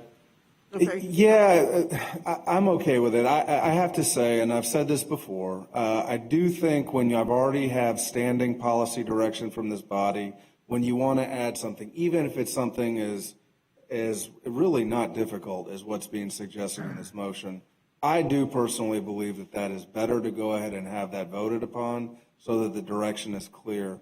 And I know that we're addressing things that are not on the agenda. And so, for example, if I had 30 seconds, I would just remind the body, including 3 new commissioners that weren't here at the prior time, of what our standing activities are on this subject matter. In so doing, as I mentioned in our briefing, Commissioner Minor, I would say that this motion that you're making, or this direction you're intending to give, really fits pretty seamlessly in this case. But generally speaking, while it may not be legally required, I do think it's a good policy and protocol when you're giving direction to go ahead and do it via motion. Okay. I saw Commissioner Dozier's hand and then Commissioner Matlow. Yes, ma'am. I respect the desire to get out of here quickly. The reason why I was asking if we could do subject specific was for this issue, because I think we might have multiple motions here. So thank you for taking the questions. I appreciate that. On the convention center, I've reviewed the robust material from Mr. Yost. We've received a lot of other emails. I think I would support the motion. I understand the difference between whether or not we need it or just general good policy of the board. I would also like to suggest, though, if the maker of the motion would be willing, bring this back as an agenda item in February for a strategic planning workshop. My understanding is we've not yet signed the MOU with FSU. We've changed from 20 million to 40 million back to 30 million. There's a lot of different things that we could talk about with the convention center. And it seems like, I mean, it will be 1 year since we took the initial vote. It seems like it's an appropriate time to bring an agenda item back. And if that's a good time for that analysis to come back, Commissioner Minor, I would welcome that opportunity. Madam Chair, I would accept that as a friendly amendment. Second. Okay. Thank you. Commissioner Matlow. Thank you. And yeah, I received similar research. It was actually an economics PhD student who dove pretty extensively and examined, I think, 100 different convention centers. And through his study, he came to the conclusion that there really wasn't an economic benefit to these in the areas he examined. So I just think it does warrant another touch. As Commissioner Dozier said, this started out as a $20 million project with a $20 million match from Florida State, and then Florida State withdrew their $20 million, so we were on the hook to cover it. But then that project got reduced to $30 million, and Mr. Penegre, I'm really not sure where we're at. Are we at the same size convention center as we originally thought we were going into? And you don't have to answer now, but I think all of those questions matter. So if we're coming back with an agenda item, let us know what's going on, because I'm pretty clueless. And So could that be a part of the agenda item, just where we are at that point in time? Because I think we all know that the MOU has been signed. We all know that President Thrasher is leaving. Right. So, we live in this community. Some things we just know. Commissioner Welch, you had raised your hand to say something. Was it in regard to this motion? Not on this issue, Madam Chair. Okay. On the motion, Madam Chair, I guess where I have a concern, we're talking about one person, a PhD student. We're not talking about the economics department at Florida State University or the School of Business and Industry at Florida A&M University that has done a substantial research on this project. This was a project that 60% or better of the citizens of the City of Tallahassee and Leon County voted on when this came before the community in 2014. And for us to say now we're going to take information from one individual, a PhD student, and decide whether or not we're going to go forward with this project, I hope that's not what we're saying. I certainly am amenable to additional information as we move forward with the project. But for us to just take information from one individual and make definitive decisions, I have a problem with that, y'all. When this was something that over 60% of the voters in this community voted on. Okay, any other comment? Commissioner Pratt, and after this, we're gonna go to the vote. Commissioner Richardson is 100% correct. And somebody to make a telephone call in here, and then somebody at this table make a motion for our staff to react to that caller. How do you cherry pick? Why don't you get every person that calls or got something to say and we send staff to do that? I think that the direction of our staff should come from this body as a group, and not from some caller that weighed in and a commissioner thinks that's a great idea. And then, not only to have them to go to work on that caller's idea, but then to secondly create a different tier that they would come back on an agenda item as well. Nah, this is a new precedent that a slippery slope. And what it leaves us to do is to say what random citizen gets the support and just a vote by this board to the exclusion of all others who we didn't cherry pick. So Commissioner Richardson is absolutely right. Madam Chair, could I clarify something with the maker of the motion, please? Absolutely.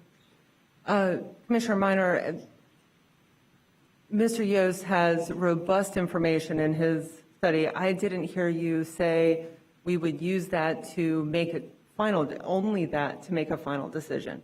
In fact, getting an agenda item back kind of brings forward all of the other issues. You mentioned, Madam Chair, that things are still in progress, so it's just kind of an update.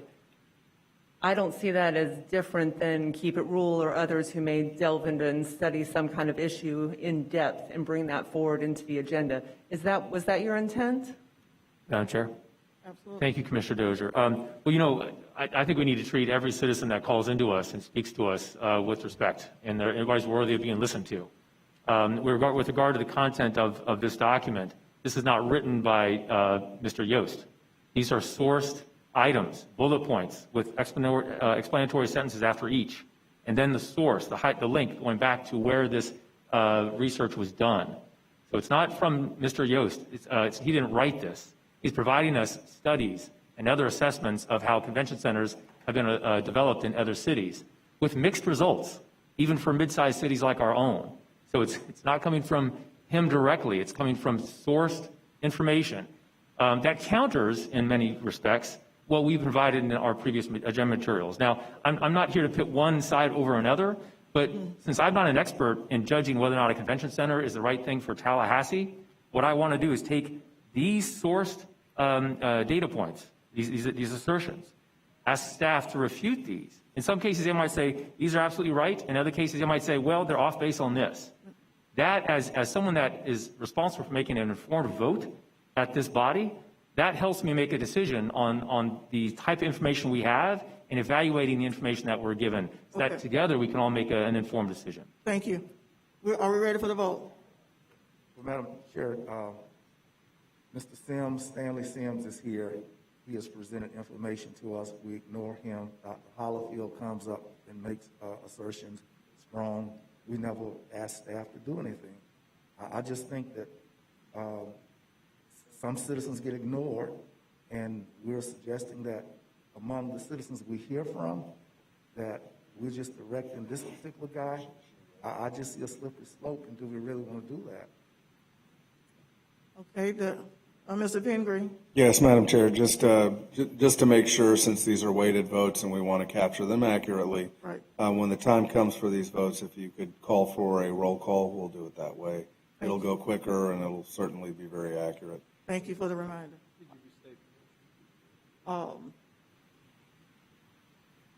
The motion was, long time ago.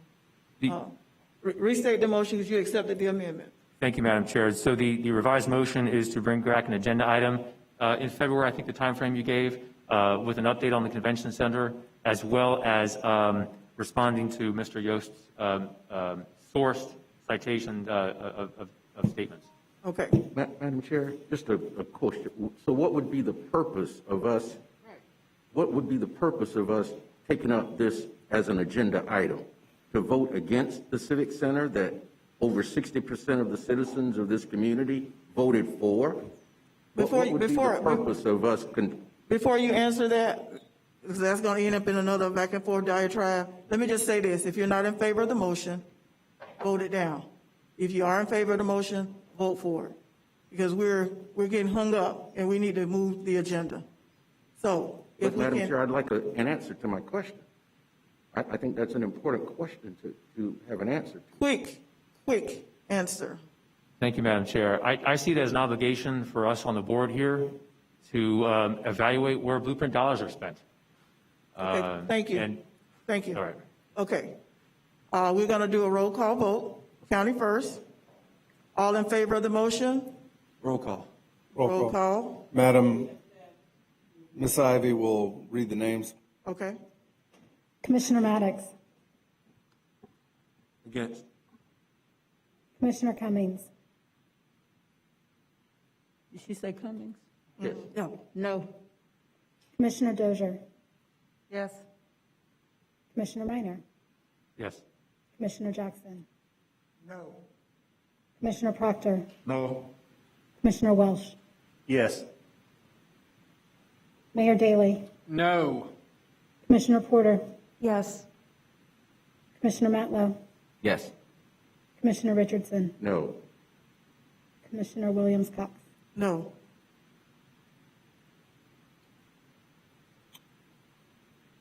Thank you for your, I'll utilize this opportunity to remind the IA board, each county commissioner, when you vote, we're under weighted voting here.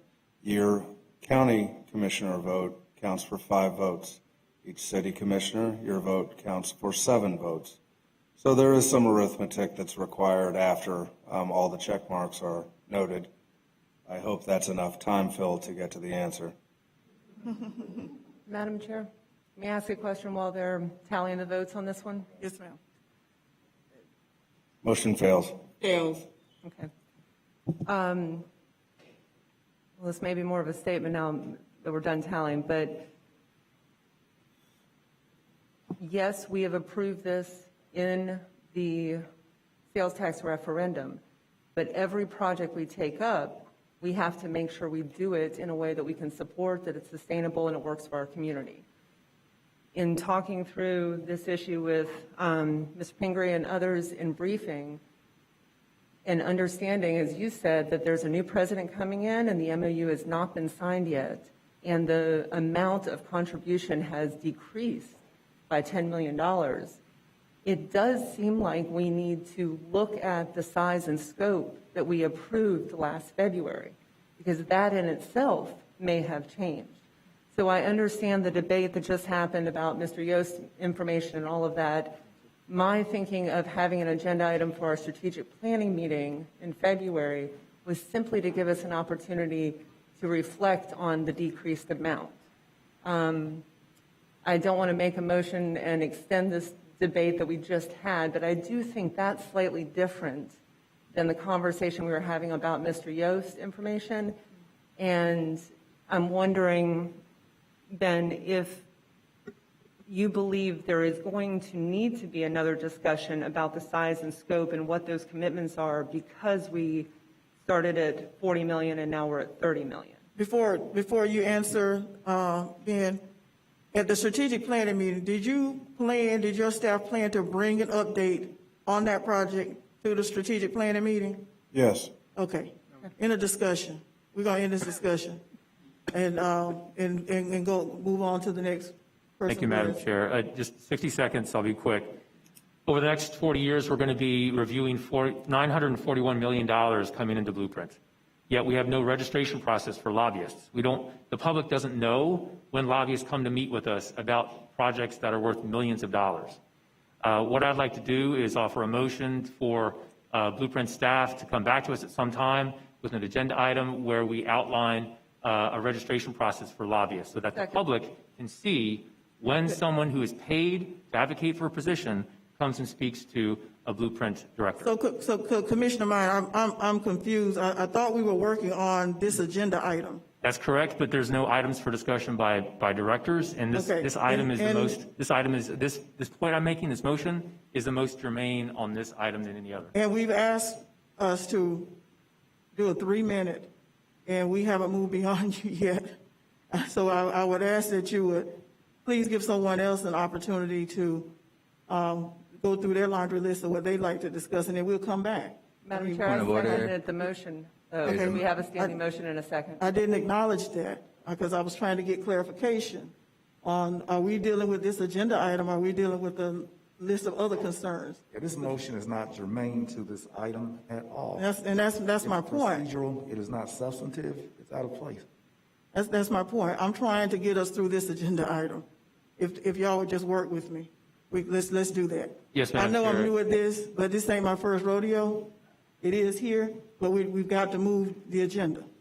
And Madam so- Chair, I understand. I'm just trying to find a place where this motion is most Absolutely. germane. If there's time in the end, and we can come back to that. Okay. But Thank you, ma'am. Let's get through this agenda item. Thank you, Commissioner ma'am. I'm Matlow. done. That was the question I was going to ask, if there would be an opportunity at the end of the meeting for items. Sure, before 11 p.m. Understood. Madam Chair. Okay. Commissioner Dozier, I had you listed to speak next after Commissioner Meyer. Yes, ma'am. I'm sorry. Did Commissioner Porter have something on point there? I just have a question. Are we voting on the other motion that Commissioner Minor made? Right. There was going to be a It was second motion seconded. that you said. On point to the question, Madam Parliamentarian and Madam Attorney, if the chair does not recognize a second, and there is a second, is that motion valid? That will ask the question of whether or not we're voting on the motion. Not that motion. If this is as to the lobbying issue, I think the chair has already said that she will use her discretion. I'm not asking about that to motion. have that addressed at the end of our agenda. Madam Chairman, I think I understand. There was a conversation as well that had to do with working on rural issues and the Mr. Blair email. I don't actually think, if my memory's correct, I defer to you, Commissioner Minor.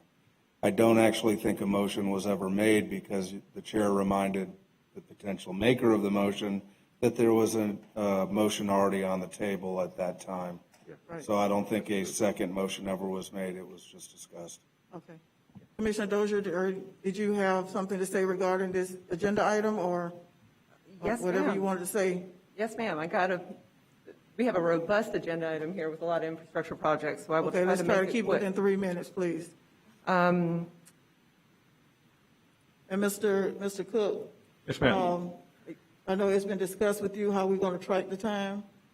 If you would help us with that, I'd appreciate it. I will be glad to follow your direction. I operate under a couple of assumptions. One, I should try to keep up with 3 minutes. Two, I wasn't cutting anybody off until you told me to. Thank you. So And Madam Chair, staff time answering questions does not count against our Absolutely. time asking questions. That's correct. Thank you. Ben said that. He said it was on his time. correct. I think we've spent a lot of time discussing process here, even though I love process, but how a meeting Start process. clock, Mr. Cook. Okay, I'm going to go way back to where we were because, as I said before, the issues are going to get mixed up. We've got a lot of overlapping things. So I'm going to start with the Market District. The presentation was robust. Thank you for that, Autumn.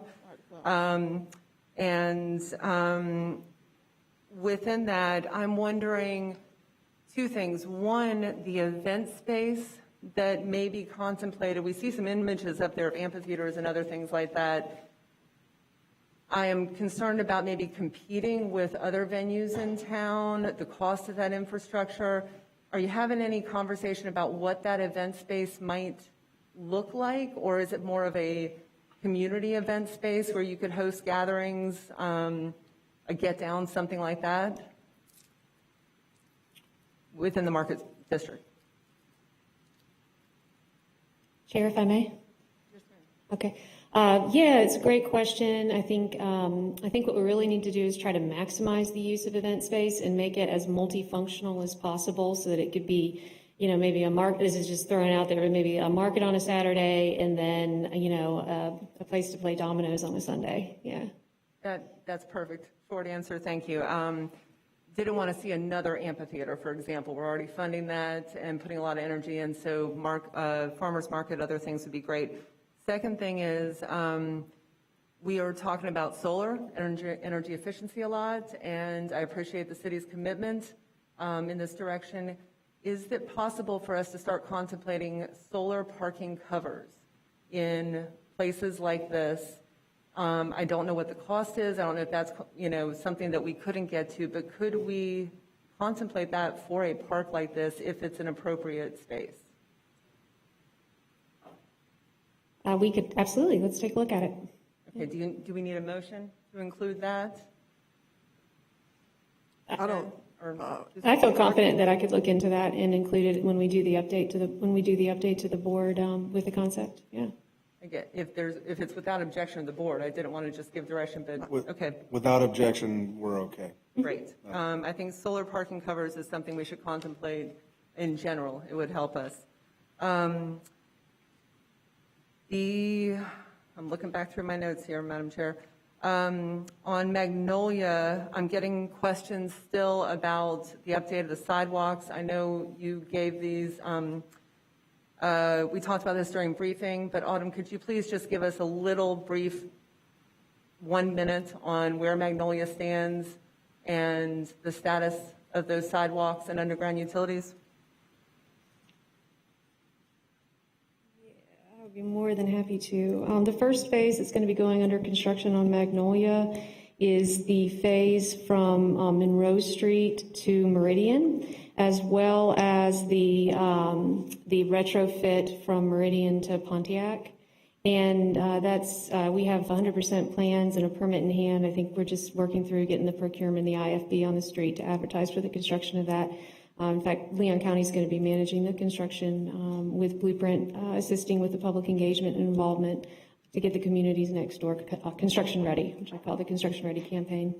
The next phase is the kind of moving up from Pontiac northward towards Appalachia Parkway. We have identified that the budget that we have remaining for that project may not cover the full amount of the project as envisioned and approved by the IA board, which included that underground electric component. So we're going to be coming back to you with information in the budget workshop at the end of May of 2021 to present what those cost estimates are in order to complete those remaining components of the Magnolia Drive trail project, which would be from Pontiac Drive north to Appalachia Parkway. Thank you, ma'am. I raise this, Madam Chair, because the folks along Magnolia, which I know you are familiar with on a probably multiple times a day basis, they've been waiting for these sidewalks for a very long time. And I'm thrilled that we expanded the portion from Monroe to Pontiac. But I was concerned at the time about the cost of underground utilities. It is a goal we should have for the community. I'm glad the city is focused on it. But that does stand out to me, and I hope that we can move forward on the sidewalks in 2021 and find a way to resolve that. So I'm glad it's coming back to us in May, but that it does present another delay, and I think we've been talking about this for many, many years. Lastly, Madam Chair, I'm going to open back up the issue of the Northeast Gateway and comments by Mr. Blair, Pam Hall, and Scott. And for Ben, this is picking up on where Commissioner Minor was. I understand it would come back in April, and you were saying there wasn't much concern about, did you say that there wasn't a problem with delaying it? I never got to answer that Okay. particular question, and I think the question was, would there be a concern in delay? And just, I'll try and do this quickly. So we're in December, blessedly. So January, February, March, just to be clear and to reiterate, we have that program for extensive public outreach. So the 3 months that were initially requested, at least in writing, that very much is incorporated into the Blueprint project and our public engagement set of activities. Yes, our goal was to bring back a draft PD&E before this board. So the question that Commissioner Minor had was, well, what would be the cost should we delay and wait until August? And so the answer to that, briefly, is, as you know, this is a top-ranked project with many various moving parts that's also been prioritized for funding in the initial bond issuance. In this case, it's for a state infrastructure bank loan. For us to stay on target, that SIB loan application is due this summer. We cannot complete the SIB loan without the PD&E being done. So while I'd rather give you the full update in a future agenda item, acknowledging this is not ideal, that is the quickest answer to what is the potential cost of delaying this through the summer. Okay, so quickly on that, you said the PD&E needs to be done. They couldn't complete the PD&E between April and the summer, so we need to award the PD&E? Back to the schedule. So we've got a draft PD&E scheduled for presentation to the board in April. PD&E document will then need to be posted for another public review. That's April and May. There's a series of public hearings that must be done before the PD&E can be adopted, and we need an adopted PD&E document before we can submit our paperwork for the SIB loan to the state. Which would mean you're doing all those public hearings between April and July, because if you need to submit the application over the summer, you've got to have us finalize things after June. Public hearings in June, forgive me. Yeah, what I'm looking at shows the June IA meeting as the target date for the final PD&E authorization. And that would be the final decision on the intersection, all of those types of things. Yes, ma'am. Commissioner Dozier, you're at 3 minutes. Ma'am, I understand that. This is a. So I'm just letting you know you're at 3 minutes. There's provisions for an extension, just letting you know. Madam Chair, I make a motion that Mr. Dozier gets 2 more minutes. I'll second that. Okay. Been properly moved and second. All in favor? Aye. Okay. Continue, Commissioner Dozier. Thank you, Madam Chair. So I think we do have a tension here because of the infrastructure loan, the state infrastructure bank loan. And I do understand that. I think having more time for public engagements on what the infrastructure looks like, what those intersections look like, and bringing together the planning staff and the blueprint staff is what I'm hearing from Mr. Blair and others. Could we have a more robust outreach between now and April, include some of that public feedback in April, and then do another round of public outreach in addition to the public hearings between April and June? Yes, ma'am. Okay. So we could do more full deference to Mr. Blair and to Dr. Hall. We're in full agreement from our perspective. We believe that we have the ability to do that. To the prior comment that was made, yes, trust that your place director or your planning team paid attention to the 2020 cycle. We want the 2021 to be better and the 2022 better still. The only thing that so the answer to your question is yes, I think we can achieve it. And I would just highlight again that when it comes to larger, not necessarily blueprint, even for this project, but larger transportation and land use element updates, we also have a concurrent process underway that will also be coming. Understood. Of course, we have a concurrent process. The dynamics of our conversation in the comp plan is very different than it is in blueprint, and the public engagement is very different. What I'm saying is the justification for having blueprint and planning under the Department of Place was to work together, right? Yes. Ma'am. So what I'm saying is, can we bring planning staff into that conversation to be sure that all of the information on the comp plan side and the land use side is incorporated into the discussion when you're doing the blueprint outreach, because oftentimes we have parallel meetings with the public, and I think having one meeting will give us a better work product in April. Madam Chairman, yes, Commissioner, and I'm pleased truly to report to this body that is already happening. In addition, I think there was a reference at some point to the Good County staff, Barry Wilcox in particular, and he's already involved in this as well. I know he's had conversations with many of these members. So, yes, a concerted approach is being implemented. Okay. Thank you, Mr. Chair. Or thank you, Ben, and thank you, Madam Chair. Thank you. Commissioner Welch? Thank you, Madam Chair.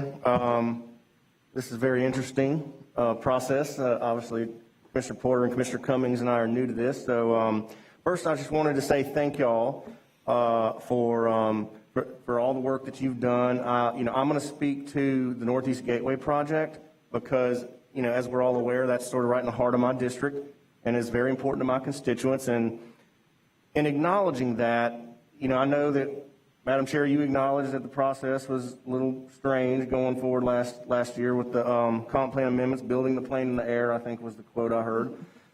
And so I just want to ensure, and I will try to be brief, I just want to ensure that going forward, that we do provide as much robust public outreach and engagement as we can. And I was going to speak to the Circa and the Keep It Rural folks stuff, but I think we've kind of hit that on the head enough at this point. I just would like to reiterate that, and Ben and staff, let's try to have a robust public outreach program. If we're time restricted, let's try to squeeze in as much as we can to really try to get everybody as comfortable as we can. I mean, when we talk about North Centerville Road, that's where I live. So that is very close to home for me. The intersection that we're talking about at Roberts and Centerville and Bradfordville Road is 2 miles from the entrance to my neighborhood. And my kids go to Roberts and Montford. And so I drive that very regularly. And it's, I can understand people's concern. And I think given the complications with the process that we had previously, I would just like to reiterate that staff assure the folks in Circa and Keep It Rural that they will work with them. I'm going to be involved in that process as much as I can be and with your staff, because it's as important to me as it is to them in a really sort of tangible way. And certainly the land use and transportation planning stuff going forward, if you guys are familiar with Centerville Road and you drive out that way, once you get pretty much past Killarn Estates, it gets pretty bucolic, pretty rural, kind of nice. You get there at that intersection that we're talking about, and you've got Sunny Hill Farm right there. It's beautiful, bucolic, open space. And now we've got this big road coming in there. That obviously is everybody's concern. We just want to make sure that that looks as good as it can look and satisfies as many people as possible. And so in my situation, I've kind of got a couple constituencies, in this conversation with Killarn Estates as well. And so I know that during the comp plan amendment process, we made some commitments to the Killarn Estates folks about traffic mitigation and stuff like that into their neighborhood. I would also like to ask staff to just commit to really working with Killarn Estates about the traffic impacts to their neighborhood, come back with some options for them as soon as possible. I know we're in the middle of the PD&E. It's supposed to come back in May, I believe. So we're getting near the end of that. I know we made commitments, but we'd like to see some specific options for the folks in Killarn Estates to help alleviate some of their concerns, which, are valid concerns. Maybe not so much with the main artery, but some of the other arteries into the neighborhood coming out of the growth of the Northeast Gateway. Madam Chair? I'm sorry. Madam Chair, I was just letting you know that you're at that 3-minute mark. Okay. Could I ask for a little more time? Make a motion for additional time. Second. Thank you. I'm sorry. I'll be very quick. And then I would like to talk about the Northeast Park just real quickly, and I would like to make a motion as it relates to the Northeast Park. You guys know that's very important to me. I ran on the issue of getting the Northeast Park finished. I've got a 14-year-old daughter at home who I've committed to trying to get that built for, as you all may remember. And so I'd like to make a motion to bring the Northeast Park back as an agenda item at our next meeting in February. Thank you. You have a second? Can I just say a few things about it real quick? There's been some changes with that. The county administrator is going to be bringing back an agenda item at our next meeting in January at the County Commission. When I first met about the Northeast Park as it's currently located, early in my campaign, Dr. Pam Hall, who I know we all respect and appreciate, informed me very quickly that its current location was not where it really needed to go. And so we have an opportunity, as I understand it right now, to purchase back the land where the Northeast Park currently sits, which is 2 miles north of Childs High School, which is kind of surrounded by conservation land, controlled burning, all that stuff. It's not an ideal location. My understanding is that Tall Timbers and their folks are hoping to buy that property back, to which we can then purchase another plot of land for the Northeast Park in the Welaunee property and wrap it in with the Northeast Gateway project and kind of try to speed it up and get it going. So I would like to have request a motion for that to come back at the next meeting to try to give us some options on what we have for the Northeast Gateway. And I could talk forever, but I'll cut it off at that. No, you can talk for 2 more minutes. Call question. You still second? Yes, ma'am. Okay. Madam Chair, quickly. It's been properly moved and second. We're now open it for commission discussion. Commissioner Welch, I support the motion and glad there's some opportunities in the future. You mentioned February. I believe that is our strategic planning meeting for OEV. Is that correct? Or is that our February meeting? Is that the strategic planning? Or it is? I believe it is. Yeah, so Yes. since this is infrastructure, is it better placed on the March meeting? Or can it come back in the strategic planning? I just wasn't sure. Ms. Pengreen? Forgive me, Commissioner Welch, I just wanted to make sure you had it in the proper.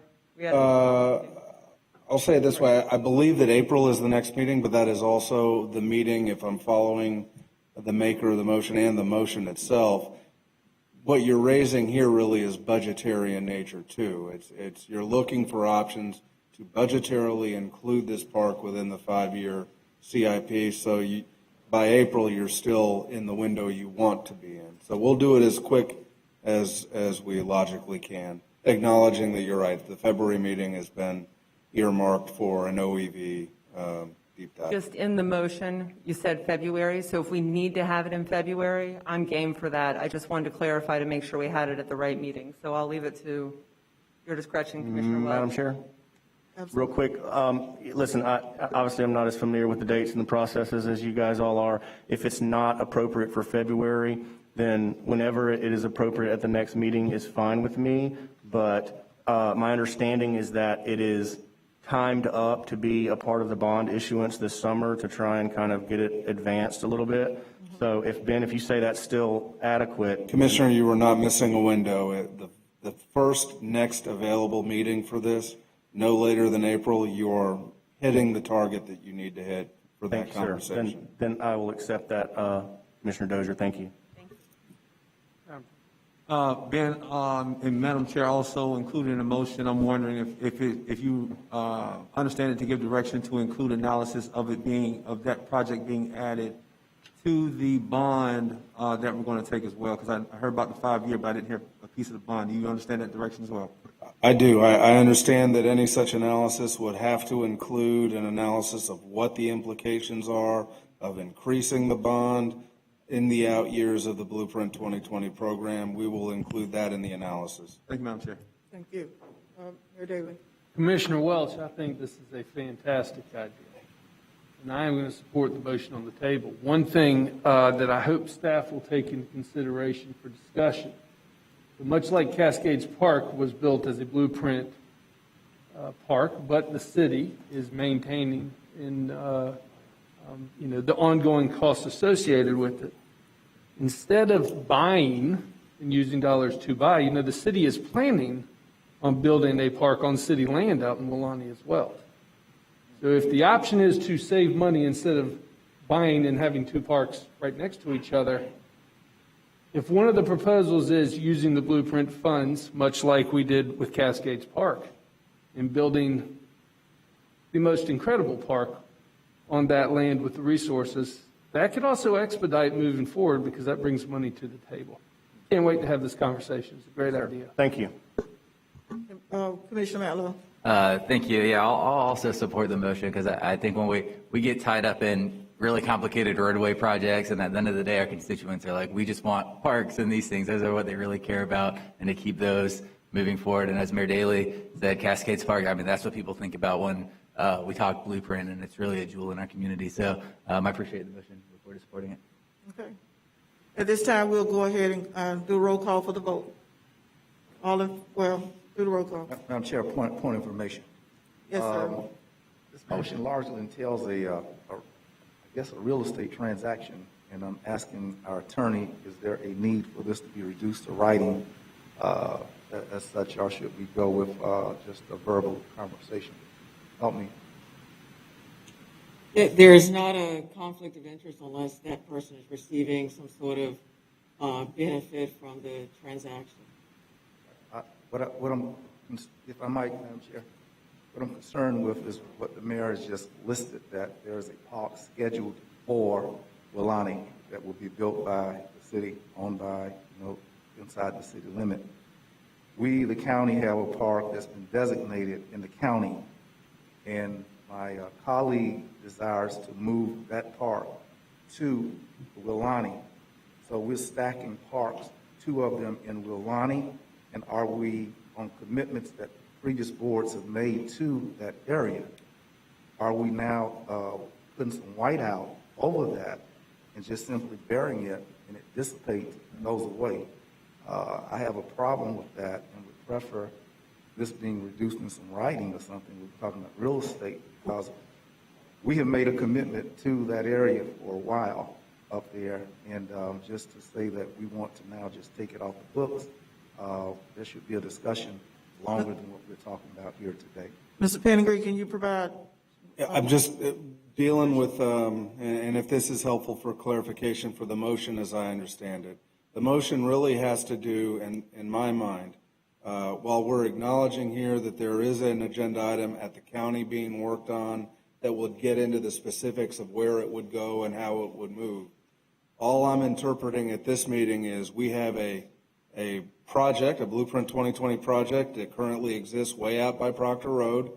It has X amount of dollars, and it's an out year for funding. This would discuss moving that up in the funding stream, adding it to one of our bonds. And of course, and just to give clarity to every commissioner, we will incorporate the outcome of that county meeting when we come back to you, hopefully in February or at the very first available date thereafter. Well, thank you very much. I think the motion, we don't have enough information. We're talking about 2 parks. Make sure to respect my commission colleague, but that his motion captures the movement of the Northeast Park into Welaunee. The mayor said, I got one scheduled there. This is very confusing, and it undermines our commitments over a period of time to recognize that part of the community which is in the county. So not to be spirited from the effort to bring a park, 1 is needed, 2, 3 are needed, but to place both in that same, we're showing so much love on Welaunee. Goddamn, why are we going to give them our park when they Commissioner got one Proctor? scheduled? I mean, there's a lot of love already placed there. How much do you get to one piece of property, Welaunee? Thank you, thank you, Commissioner Proctor. I think that we should focus on the motion, and the motion didn't mention anything about 2 different parks. Let's focus on the motion, deal with the other information that may come in the future, and let's kind of deal with that, if that's okay. Is that everybody's understanding? We'll just deal with the motion that's on the table, and the other comments were just information, FYI. Commissioner Matlow? Thank you. Yeah, just briefly, and I respect this conversation. Commissioner Proctor has actually been the advocate for the Northeast Park previously, and I recognize that as well. My understanding of the motion, we're not making any final decisions today, so I think this does kind of open up the conversation, but it'll give the public time to weigh in and that sort of thing. So, and I don't know if it's a good idea. That's your district, and I'm sure we'll hear from people out there if the park does decide to move, but it just seems like we're just opening up the conversation to really get more details back, because it seems like when we took it up previously, it maybe fell to the wayside a little bit when we moved the Fairgrounds project forward. So I think it just gives the opportunity for our new commissioners to get up to speed on some of the things we've been working on. Madam Chair, may I real quick? Absolutely. 30 seconds. Commissioner Proctor, to your point, the current location of the Northeast Park is not ideal where it is currently situated. Really, it's the Centerville Road corridor that needs service from a park. Folks in Killarn Lakes can go to Meridian Park, but Meridian Park's overcrowded because everybody from the sort of other side of Thomasville Road is going to Meridian Park too. So it's really that Centerville Road corridor that needs the park. Dr. Hall would express to you that its current location, it's kind of an island in the middle of 10,000 acres of conservation land. It really shouldn't be there. It's kind of going to promote sprawl to the north. And so, you know, a lot of my district, 75% of it's in the city limits. You know, it's a blueprint project. It's scheduled to be funded. It's just really, if we can get it funded quicker by moving it to a better location, that is kind of the goal. And so my motion is just kind of revisit it, and we're going to talk about it at the county next month, and then we'll talk about it here when it's appropriate. If location makes a difference, you're putting it in the right spot. It will be funded. Madam Chair, call the question, request a voice vote. Okay, roll call.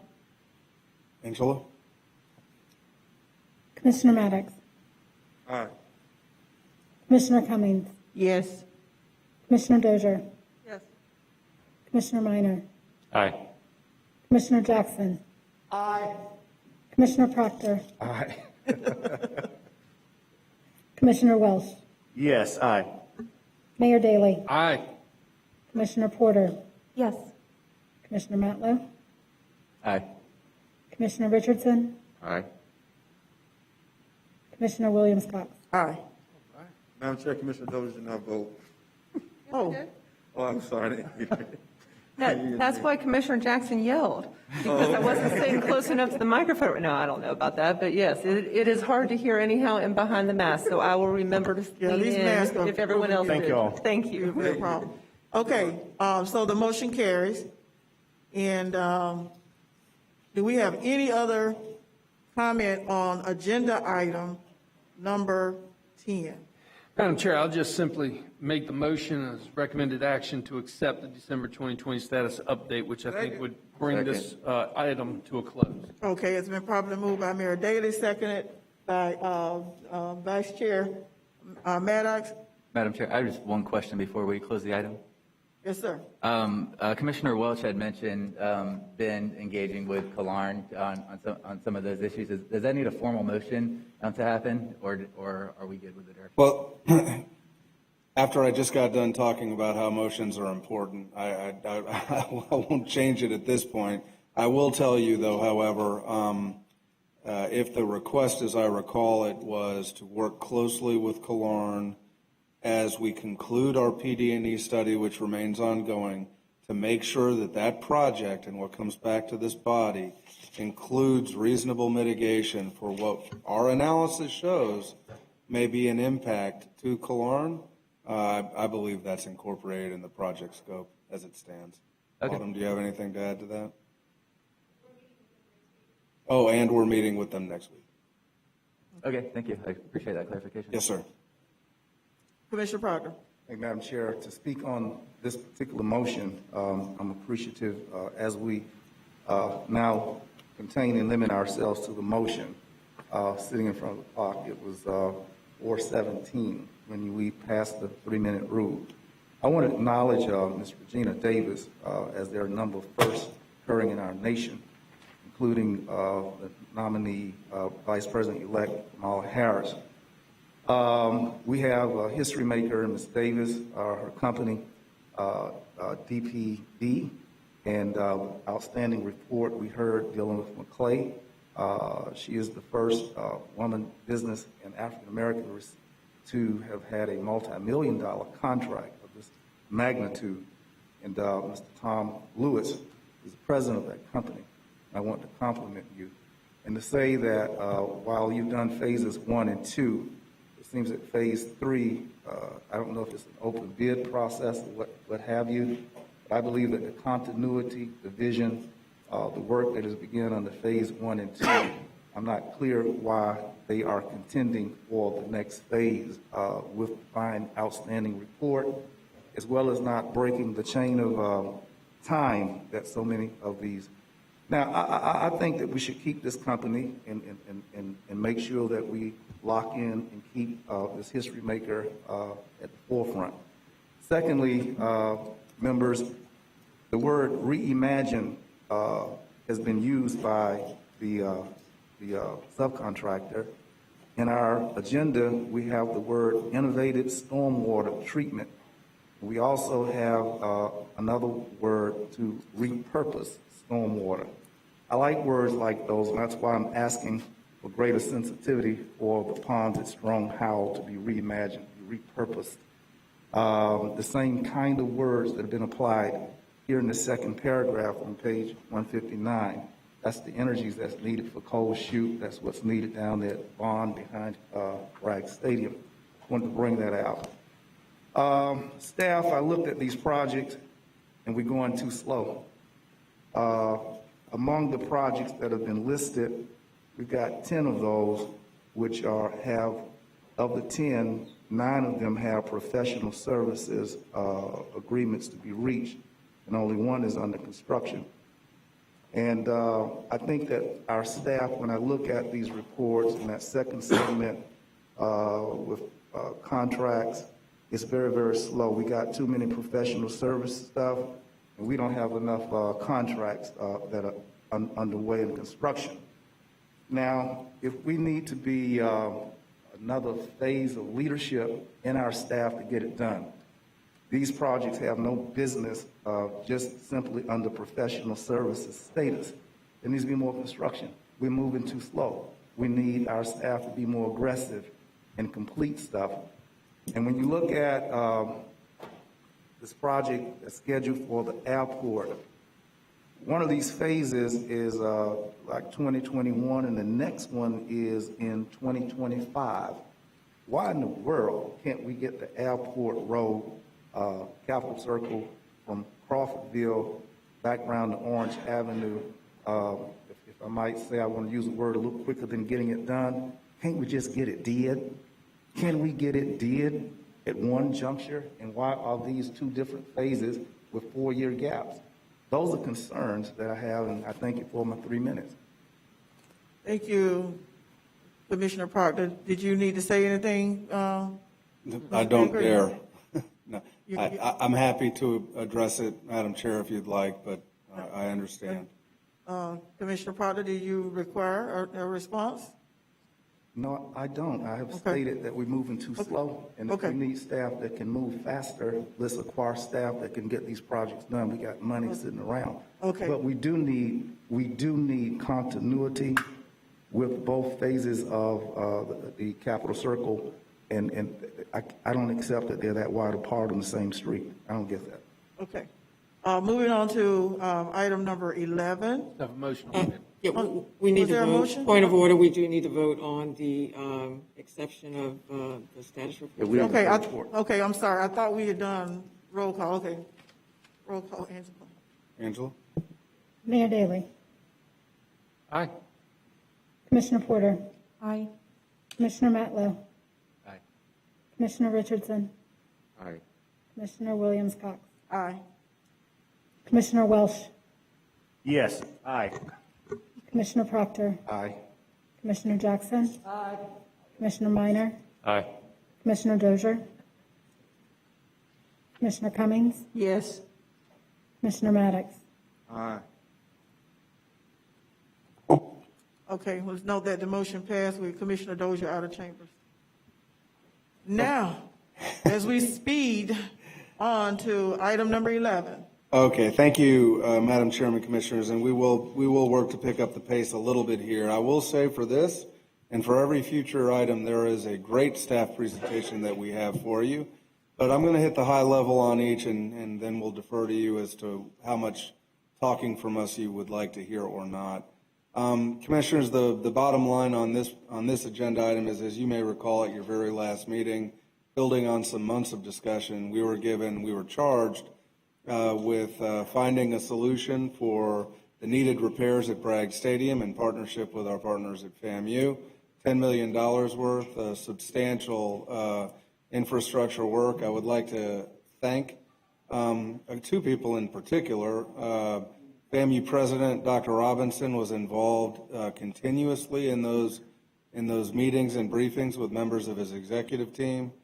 Athletic Director, VP of Administration, I think they may be on the phone or Zoom, and Athletic also director- Susan Dawson on our Athletic team. director is in the room.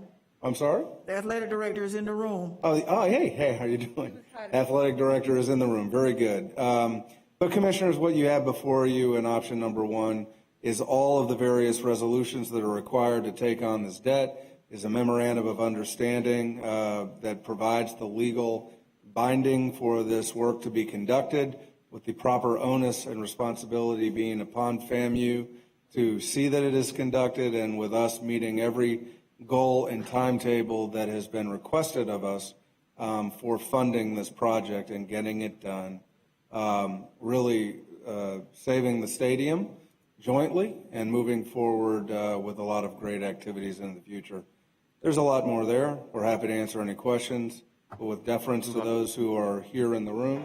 Madam Chair, I move option one. Second. Do we have public speakers? I'll second that one comment. Yes, are there any public speakers? Yes, ma'am, there are. We have a couple of speakers on the item. First is Stanley Sims, and then Courtney Gaucher. Do we have any online? There are no online speakers for this. Okay.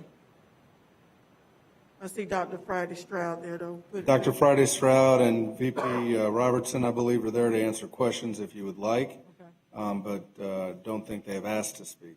Okay. Mr. Madam Sims? Chair, my name is Stanley Sims, and for this particular record, I own a piece of property on 9217 Mississippi Road. But I was born a rattler, educated a rattler, fought like a rattler, and still standing as a rattler.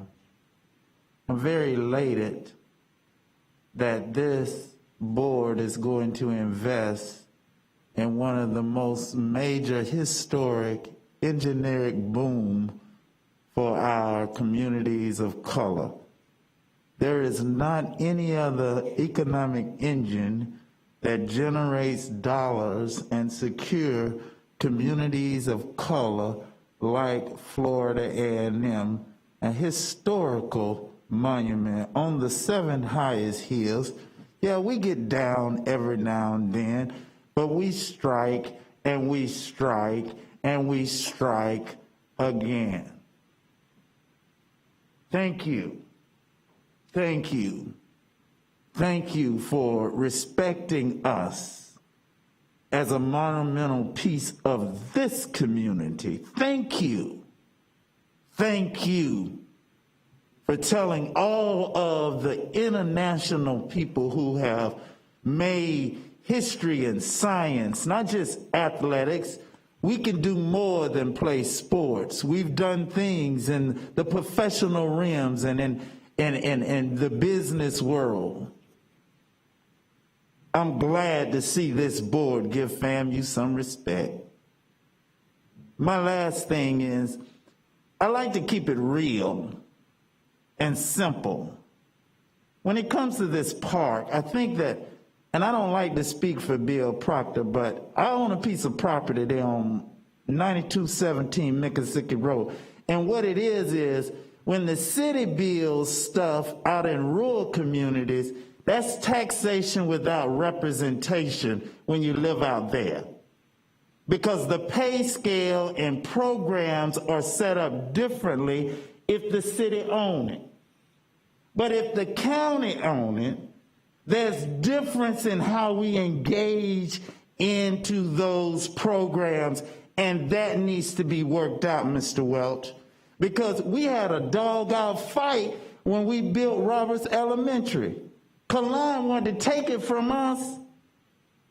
And if you look at Roberts Elementary history, they gave us that because we couldn't get back to town quick enough. So they gave us that old house on Roberts Elementary, and then when it got nice and beautiful, they wanted to take it back from us. But not on my watch.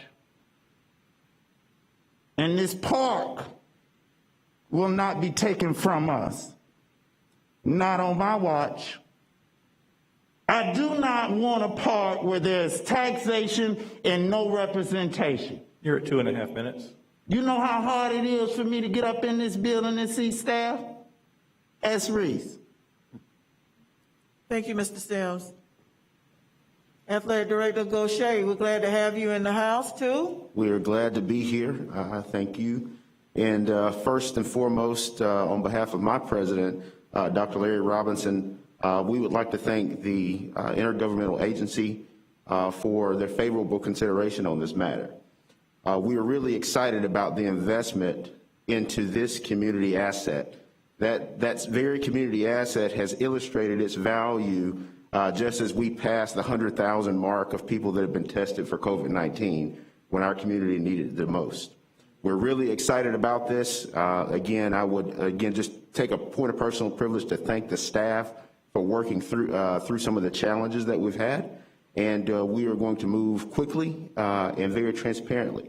And so again, we are really excited about the opportunities that this will create for our university, but also just reminding a lot of the members here the value and the anchor that FAMU provides to the economic engine, not only to the city, but Leon County. And so we are excited and greatly appreciative of this investment in Bragg Memorial Stadium. Thank you. Thank you. Thank you. As a proud rattler, without God and FAMU, I wouldn't be here either, so thank you. All right. Are there any other speakers, Mr. Cook? No, ma'am. Okay, now we can entertain a motion. I move option one, Madam Chair, to fund the project at the requested $10 million. Second. Been moved and properly second. Is there any discussion? Point of order, Madam Chair, is to accept option one. The 10 million was already voted on at the last meeting, but it's accept option one would be approving the three resolutions, the budget amendment, as well as the authority for the IMC to approve execution of an MOU with FAMU. The motion is to accept option one, Madam Chair. And Mayor, you still second? Okay. Thank you, Madam Attorney. Okay, any further discussion?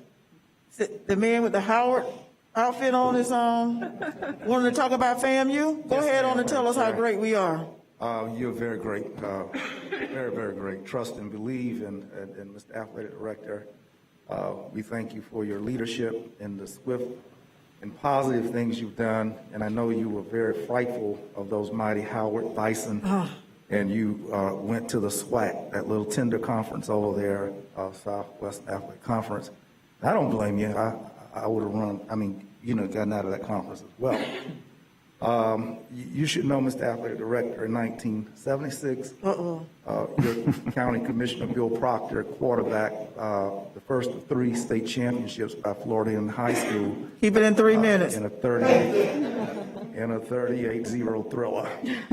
And I played many football games, Pee Wee, as well as high school there, because that was our home field. So I know that there's going to be a monument to my my exploit placed there with this renovation. But I want also to say that when I was a member of the Howard University Board of Trustees in '82 and '83, I tried hard for us to stop playing football. We just didn't do a good job of that. And we didn't have facilities, as you well know. And now we really need to just shut down and stop playing football. We can have football. So I'm very, very proud of the Rattlers, what we're doing. I thank this board in measure to what will return to us for this investment. There's no doubt that this is an investment with heads in beds, with sales tax revenue. This is probably one of the stronger investments that this body has ever made. And I'm looking forward to the fruitful years, as well as our participation in the SWAC conference, where we're just going to own it. We're just going to dominate and run over everybody that gets in the way. Thank you very much, Madam Chair. You switched so fast, I got whiplash. What do you mean we? You talking about Howard or FAMU? Well, Paul said that I'm a Roman, but I did go to FAMU High from 1st through 12th grade, where my mother was librarian for 36 years. So I know a little bit about the alma mater. Thank you, Commissioner Proctor. And my vice chair has advised me, because he's more experienced at this than I am, to call for the voice vote. And if we can't tell, then we will do our roll call. So all in favor, I'm sorry, Commissioner Dozier. Thank you, Madam Chair. Just before you take the vote, I wanted to make one comment. After the discussion at our last meeting, and I do understand this from all of my friends at FAMU. I heard a lot of comments about why I didn't support FAMU in voting against the stadium improvements. And Stanley was one of them. Yes, thank you, Mr. Sims. So before I vote against this again, I wanted to make a statement that, and actually I'm going to pick up on something you said, Stanley, that FAMU is one of the biggest, if not the biggest, economic engines for the Black community in Tallahassee, Leon, and in the region. It is incredible value, and I will be happy to see an improved, robust, and thriving Bragg Stadium and be looking forward to games there. And thank you for the testing. It has been the best site for our community. Truly appreciate that. The work by FAMU staff, President Robinson, and our staff in recent months has been great. This is a good item, and I don't question anyone who's going to vote for this and move it forward. From my perspective, OEV funds, which is 12% of our sales tax over 20 years, we have to be very strategic with it. If I look at benefit for FAMU specifically, the new incubator at Innovation Park is going to be direct benefit to every researcher at the engineering school and chemistry and other departments at FAMU. There are an incredible number of things that we can do to focus on job creation. Every one of us is talking about that this week, the need for jobs. My concern is how quickly we got to this decision and whether or not we could have funded it through other resources. It's not about whether or not this is a good project. It is absolutely a good project. My concern is every person at this table is committed to creating jobs for our community and keeping people in our community and making sure they are economically secure and stable in their homes. And OEV funds are a limited amount of money, really, over the next 20, now 19 years to do that. So my only concern is where we were taking the money from. It's not whether or not we should do this good project. So again, I appreciate the hard work by our staff and FAMU. Mr. Assistant Director Gosha, thank you for being here today. And on behalf of Dr. Friday Stroud and everyone else, I truly appreciate your efforts and look forward to seeing the stadium built because I assume this will pass today. Thank you. Thank you, Commissioner Dozier. Commissioner Cummings. Yes, thank you, Madam Chairperson. I just want to say that I'd like to commend this body for this initiative that unfortunately I wasn't able to be a part of because I hadn't been elected. I wish I had been. But I believe it establishes and shows that this body is relevant. And I think this body of elected officials recognize the need. And clearly, this project promotes the health, safety, and welfare of a lot of citizens. It also will contribute to the economics in Leon County. So I just applaud this body for stepping up to the plate, supporting one of our great institutions here in Leon County, Florida A&M University. I'm not a graduate there, but I was an adjunct professor for 10 years there. I think we all support the university, and this is certainly a step, in my opinion, in the right direction to support our great university. Thank you, Madam Chairperson. Thank you. Thank you for the HBCU love, Alcorn State. Absolutely. Anyone else? Okay, we will now take the vote by voice. All in favor, say aye. Aye. All opposed? Say it loud. The microphone was turned. I'm here. Okay, all right. We have the vote. Thank you all so very, very much. Now, as we cruise into item number 12. Is this the last item? No, sir. We have two more items. Madam Chairman, would you like an introduction? Mr. Pingree. Okay, very quickly. Commissioners, and again, we do have a lengthy presentation. I do want to thank the members of our team, including Daryl Jones, the Deputy Director of OEV. I will acknowledge that this item comes to you today based upon months of activity. It has two main parts, Commissioners. Part one deals really with micro lending and all of the good work that's been done there. Your agenda materials has extensive data on all the various microlending opportunities that exist, including a new program that was just authorized by County Commission in partnership with FAMU Credit Union. Option 2, which is the first part or the second part of staff's recommendation, covers that. And it starts on page 13 of your item. The beginning covers just about everything else. Actually, it covers everything else that has been discussed with the Minority Chamber of Big Bend Minority Chamber of Commerce, Capital City Chamber of Commerce, and others during the course of the summer. And it ranges on everything from analyzing P-card data to the size of staff that exists in the MWSB shop to the potential and opportunity to update the disparity study with 3 new years of data. It is in accordance with our blueprint purchasing policy. We do have a contract available and ready with MGT, which is our contract consultant, which was identified initially through an RFP to extend that, to conduct 3 more years of data at, I believe, a very fair price, and to bring all of that back to you, including working with these key constituencies. There is a lot more that can be said. We are certainly here to answer any questions that you have. And there may be people here to speak, I believe, in favor. But with that, I'm happy to turn it over to you and acknowledge that options 1 and 2 are staff recommendation, Madam Chair. Do we? Yes, sir. Yeah. Oh, I have to speak. Do we have any public speakers? Yes, ma'am, we do. The first speaker on this item 12 is Katrina Tuggerson, and then Stanley Sims. We have a total of 3 speakers, all of them here in person, none connected via WebEx. As Ms. Tuggerson comes, let me just say that I have followed this process, being you know that I called a meeting with the 2 minority chambers to make sure we were all on the same page, and thank everyone for the work that they've done. But I want to just point out that Ms. Tuggerson fostered a relationship with FAMU Credit Union when the new bank president came to town about a year or so ago, a year and a half ago, Ms. Montgomery. And she worked with Ms. Montgomery to figure out how to make this micro lending happen. And then she met with Vince Long.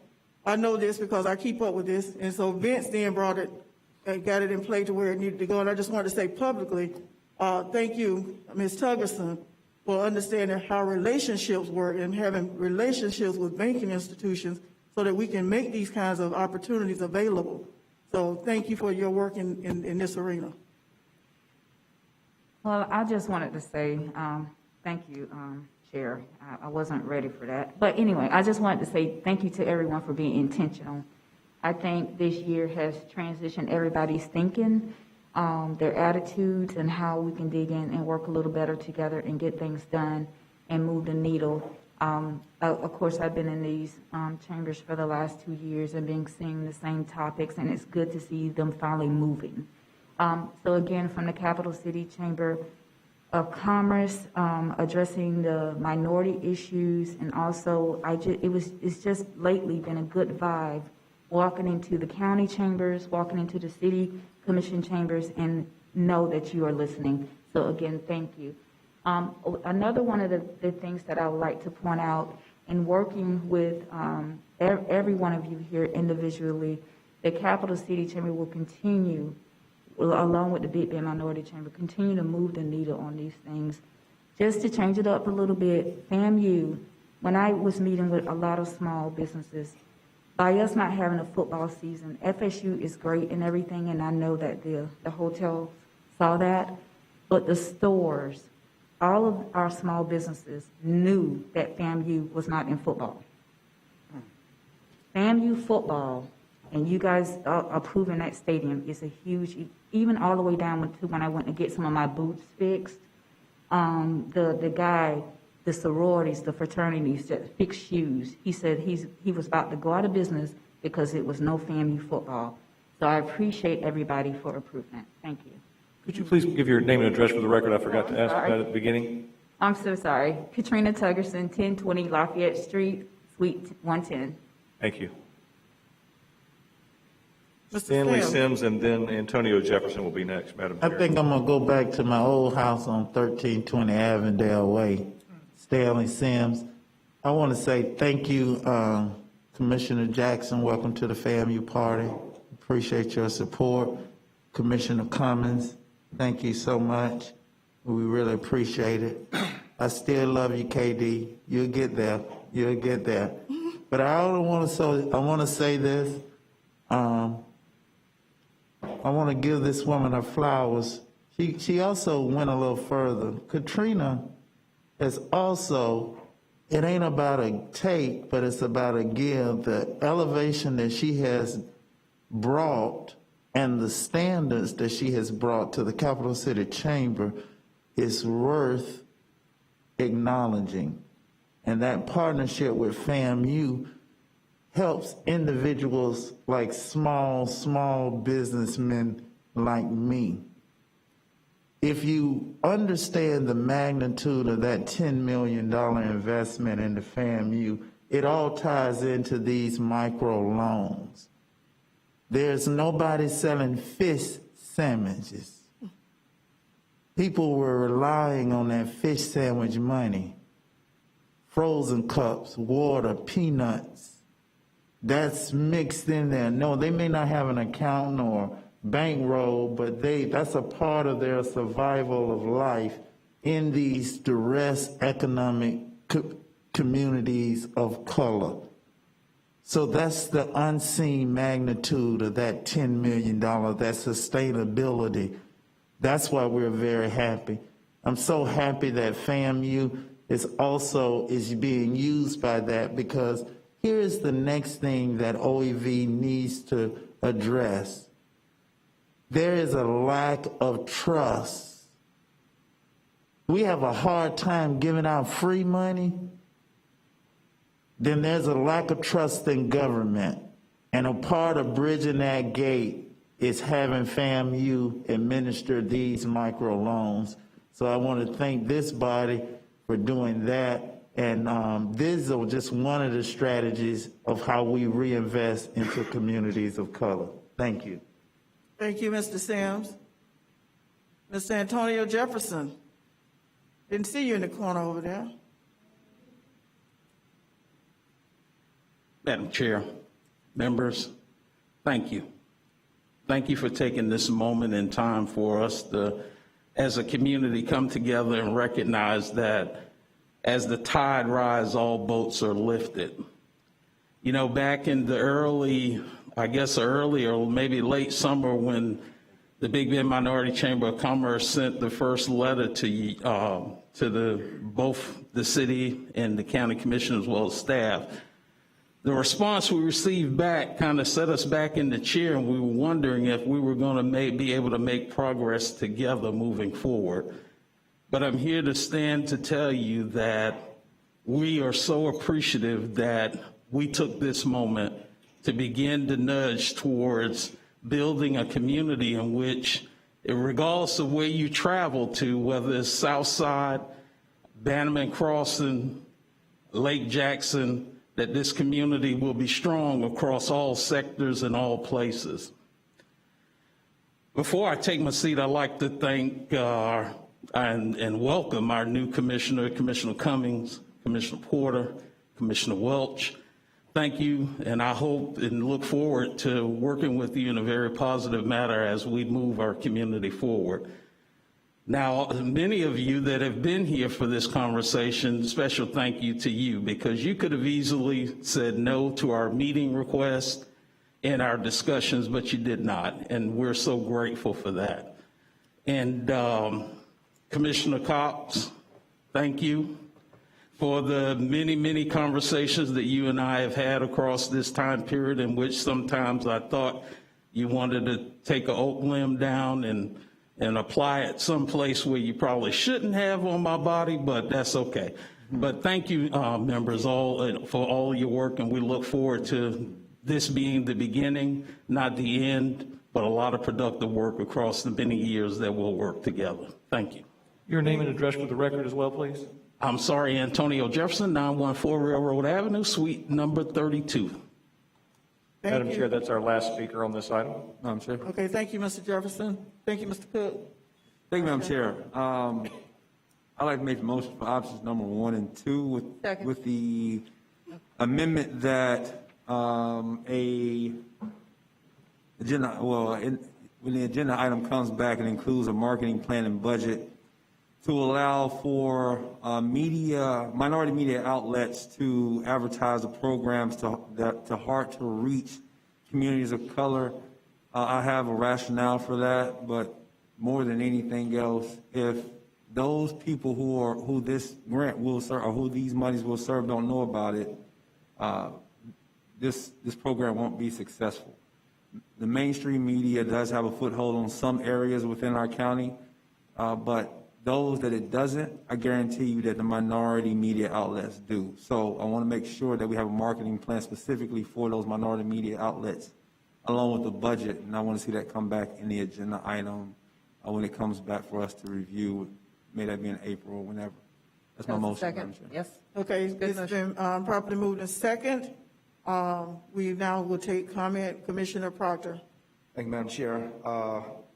There are 2 points. I want to thank the chambers for their efforts to keep all informed at work.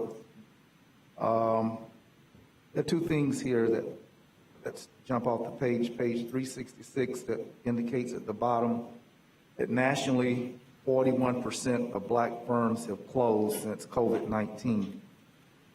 That's just a tremendous statement that 41%, 4 out of 10 black businesses have died under COVID-19.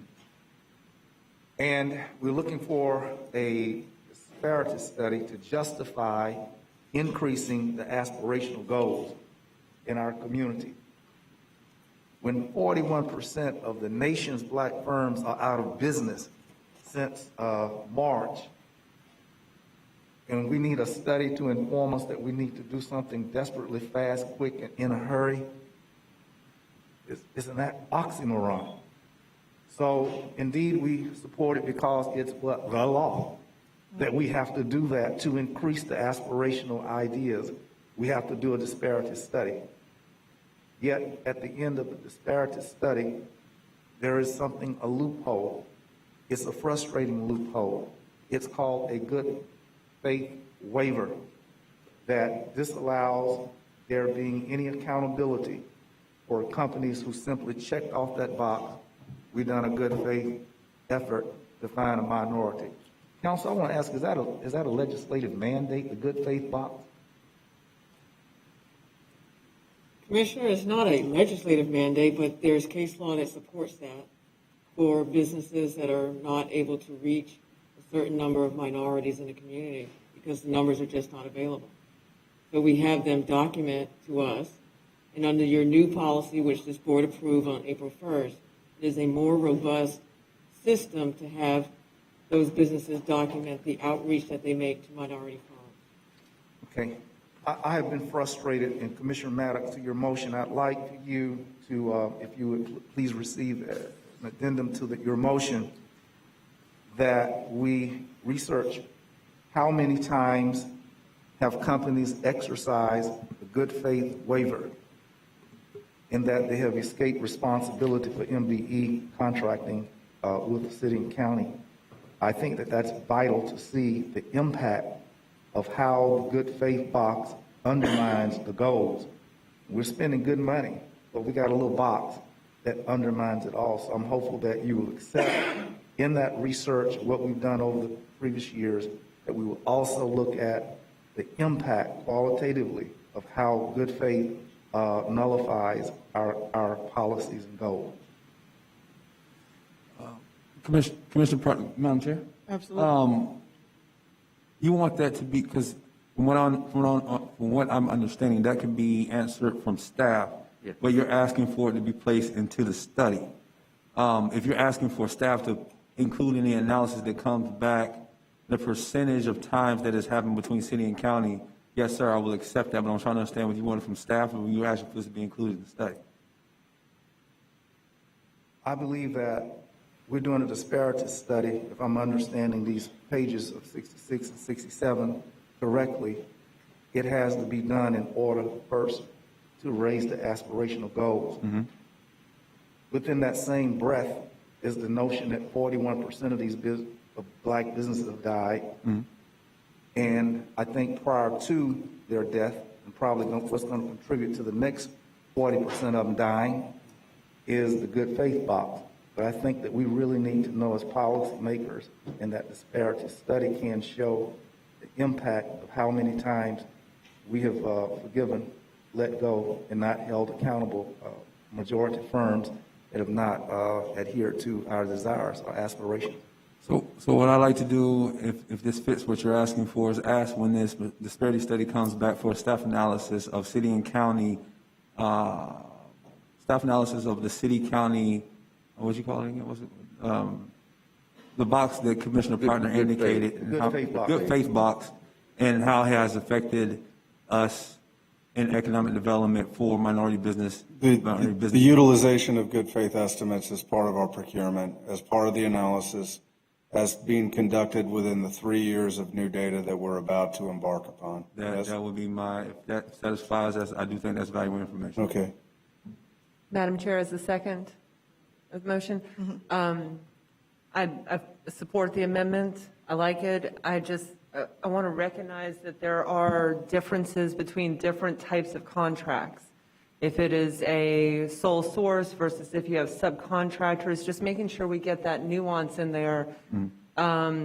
Maybe good faith doesn't apply in all cases. That's right? So just, you don't have to answer it right now, Ben, but just make sure that the data we get back is really clear, because that good faith, it doesn't apply in every case, it seems. But I'd like to learn more about it too, so thank you.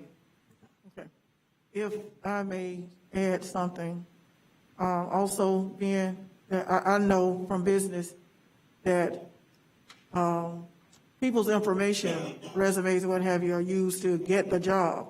But then change orders take place and those people are sometimes removed. I'd be interested in seeing how often does that happen, because that too leads to the lack of business for these small, because even with the aspirational goal, you do that to get to work, but then change orders occur and those folks are no longer part of that. So you. Okay, everything that's been talked about thus far until this point, I'm sure that the data will contain. I am going to look to Daryl and to Christina on this particular point. Is that data that is captured that we will be analyzing in the next 3 years through this study?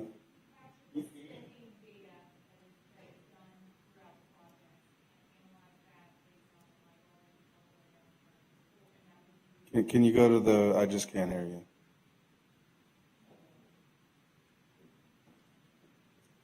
Derek could do it without the mic. He could.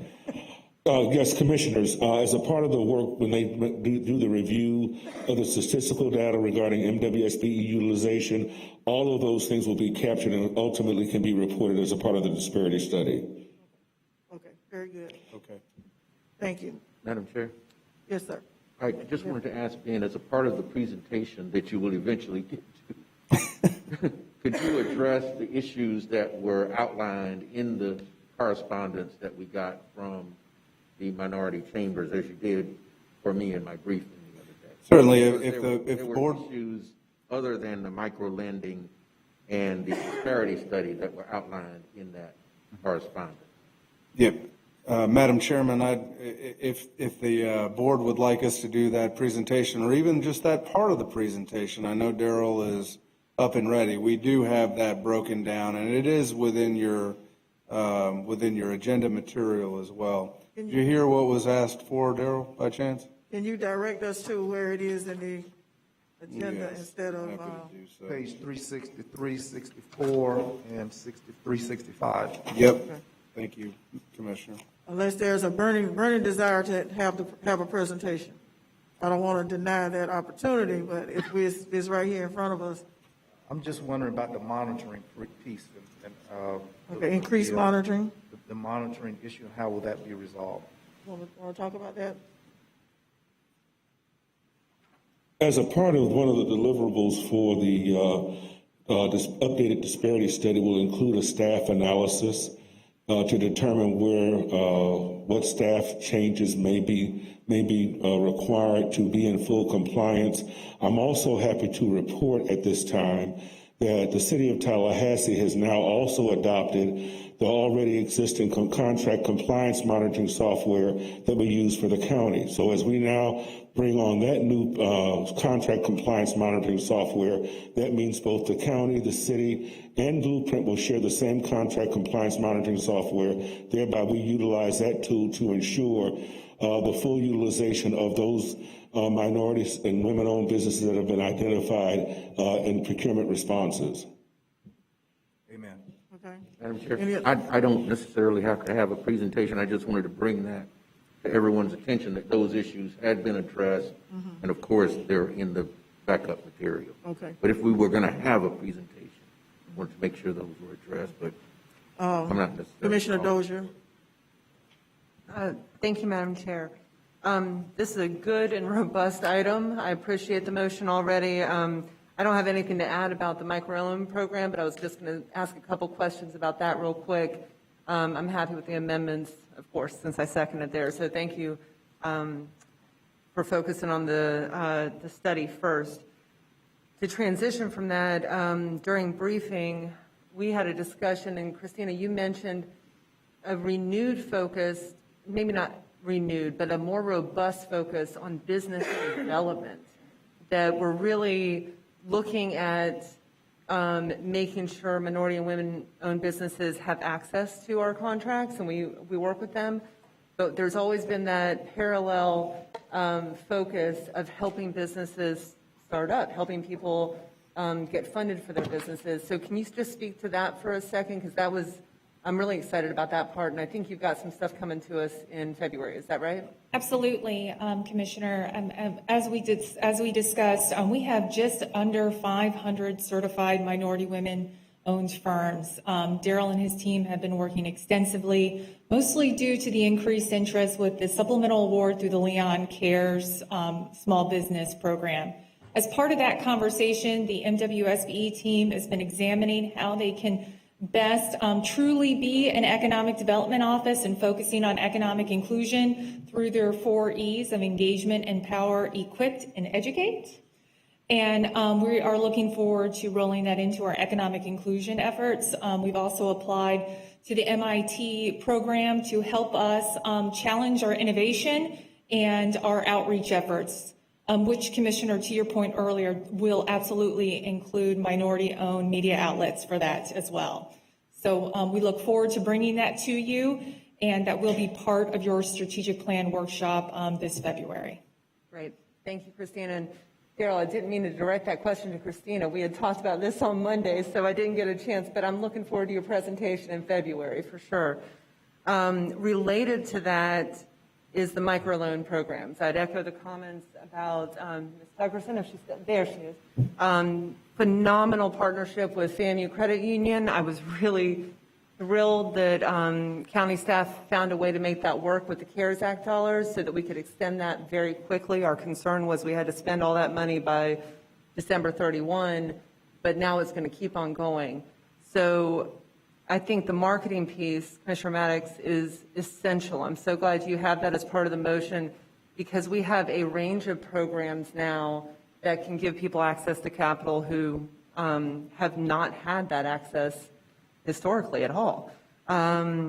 So, Christina, I'm guessing you might get into this in February as well, but the Revive revolving loan program is already active. FAMU's coming online after the first of the year. Is that right? That is correct. Okay.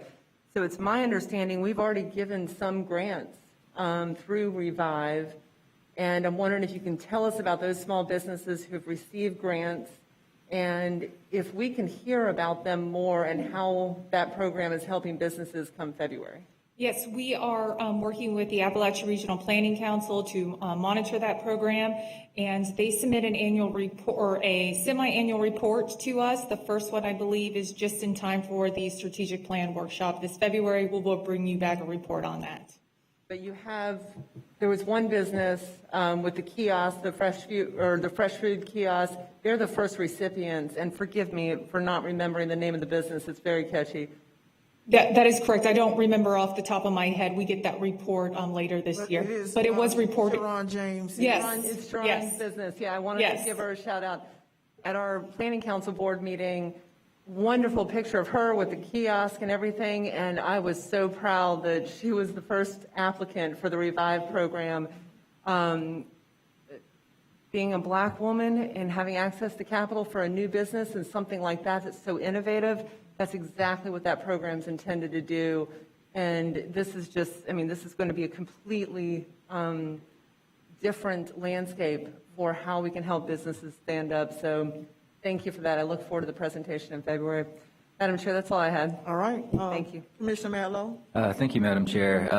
I just want to thank Christina, Daryl, Katrina, and everyone who worked on this. It's always been, it's simple, right? The largest barrier to economic development is access to capital, and especially in our minority communities. And I think Commissioner Maddox also hit it head on, that we have to go out and let people know that we have it. We saw that with the CRA. We had projects we thought were good, and people were like, we don't even know about it. And you had to really dig in deeper to reach the people that need that help the most and can really use it. So I think this is a good start. And I think as we see increased access to that capital, we'll see more minority businesses grow, and I hope we can provide more funding in the future. Thank you. Okay. Commissioner Cummings? Anyone else? Okay. Commissioner Yes, Madam Chairperson, not to prolong the issue, but I just have a personal concern about this contracting. I have had several clients who were minority businesses, contractors, whose information was used by prime contractors to secure major contracts with the city. And only to find that halfway or even beginning with the contract performances, then they would come back, they were told later that we don't need to use you, or we can't use you, or we're going to provide that service ourselves. So I'm concerned with the compliance. What do we have in place to make sure the prime contractors are complying with their bid that was submitted that included minority contractors, and but for the points that they received because of inclusion of the minority contractors, they probably would not have gotten the contract, would not have received the contract. Another prime contractor might have been selected. So do we have something in place, or do we allow those change orders in the middle of the stream without any ramifications at all? And I'm not sure if that's something that can be answered tonight, but I'm certainly, I believe, as an elected official and concerned about everybody being at the table, getting a slice of the pie, making sure that we just don't allow that to happen, because number one, it's, I don't think it goes as far as being fraudulent, but it's certainly, I don't think, a good business practice, and I don't believe that the government should allow that type misconception, especially when we're talking about millions of dollars in these contracts. So that's one of my concerns. Mr. Jones seems poised to answer. Yes, ma'am. Madam Chair and Madam Commissioner, it has been at your direction, because of the most recent disparity study that we had in 2019, which then equipped us to create a brand new consolidated MWSBE policy that you also approved. And it is in that new policy that has given us the teeth and the wherewithal whereby we can provide that type of monitoring, Madam Commissioner. For example, now when firms make that change order must be approved by us in both the city, the county, and Blueprint.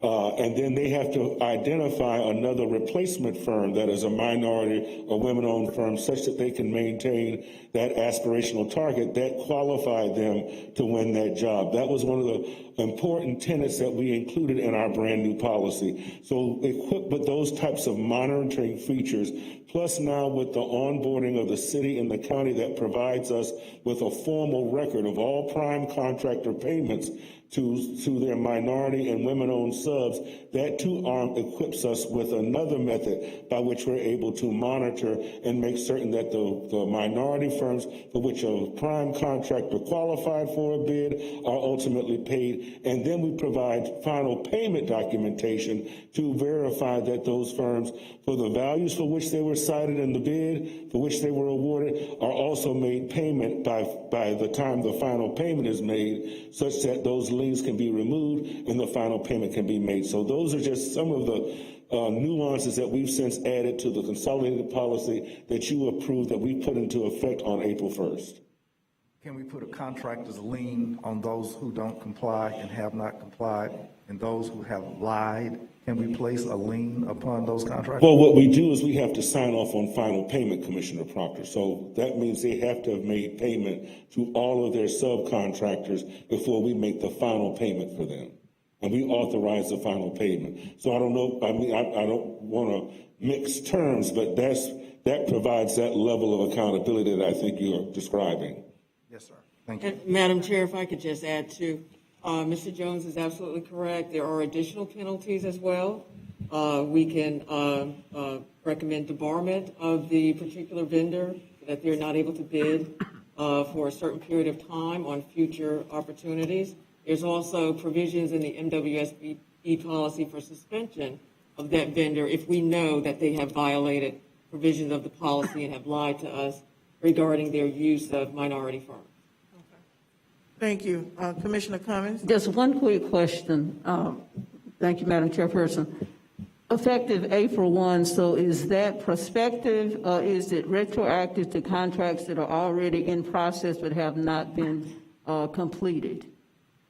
I can address that, Madam Chair. What was the question? Whether or not it's retroactive. It is not retroactive. It is forward. So from April 1st, the effective date, to now, current. Thank you. Okay. Commissioner Proctor? Thank you. I thank you, Mr. Jones. Thank you, counsel. There are two lies that are very easy to tell in America, and there's no accountability. The first is that I was in fear for my life. I was in fear for my life. That's the big lie. And the second lie is the bait and switch of African-American participation in public contracting, and the subcontractor who's African-American is not used. Our data today says that 41% of the nation's black businesses have died this year alone. That's so stupendous. It's almost incomprehensible. It's like Tulsa, Oklahoma is what the pandemic has been to black businesses. And I think that the seriousness of purpose with which we take this policy is vital. The Black Enterprise has projected that by the year of 2053, the net worth of every black person in the United States will be $0. And when you're heading in that direction quicker than 2053, when a nation has lost 41% of its black businesses, that is an exponential rate at which black people are heading into poverty. It's serious. And that's why I underscore and lift up that element of monitoring, as well as to underscore and to see the damage with which good faith does to undermine the commitment to the aspirational target. We need to see that and understand and recognize just how major this is to the well-being. FAMU cannot alone generate the jobs and black people that make over $50,000. FAMU hires more black people that make $50,000 and greater than anything outside of perhaps, they probably hire more than state government. It's a major employment entity, but it alone cannot offset the loss of businesses that we're seeing in this community. So, commissioners, I want to thank you for your deliberating this matter. Today, I feel a little less lonely on this conversation, and let's please be focused in 21 to make this it's a serious matter. Thank you. Thank you, Commissioner Proctor. We have a motion made by Commissioner Maddox and second by Commissioner Dozier. We can try to voice vote. All in favor? Aye. All opposed? Unanimous. Thank you all. On Fantastic. to item 13, Mr. Pingree. Okay, two items I've almost left. forgotten your name. It's okay. Just two items left to go, Madam Chair. Item number 13, very quickly, request your approval of prioritized list of Greenways master plan projects. There's a lot of information I acknowledge in this item. We do have a presentation ready, but the high level is, back in 2015, the city and county approved a Greenways master plan. Lays out about 150 miles of greenways. Through the work and the effort that's already been done by the city, the county, some private partners, and the IA board here, you've already prioritized over 70 miles of these projects, and really the 5 projects that the IA board has prioritized already takes you and your $790,000 a year in funding through fiscal year 2027. 2 meetings ago, the IA board reviewed and approved a list of criteria to look at all of the remaining projects and to see how they would shake out. And simply stated, this item presents the outcome of that. If you were to approve staff recommendation, we project that no less than 4 additional projects should be funded by the end of 2040. So you see the next steps before you on the screen. I know I'm kind of going along quickly, but staff recommendation is option 1. We're here to give the presentation if you want, or answer any questions if you want that. Thank you, Madam Chair. Thank you. At this time, we're going to see if we have any public speakers on this item. We do have speakers, none here in chambers. We do have 2 connected via our WebEx. Those will be Debbie Danton and Susanna Grissel. Debbie Danton would be our first speaker. Ms. Danton, you're recognized.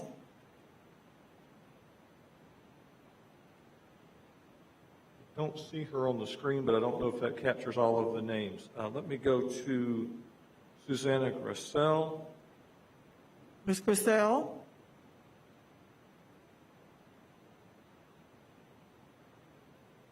Do we see either one?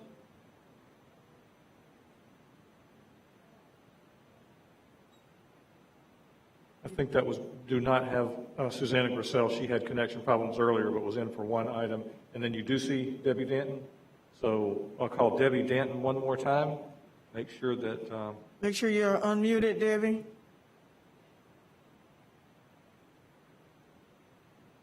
Ms. Danton?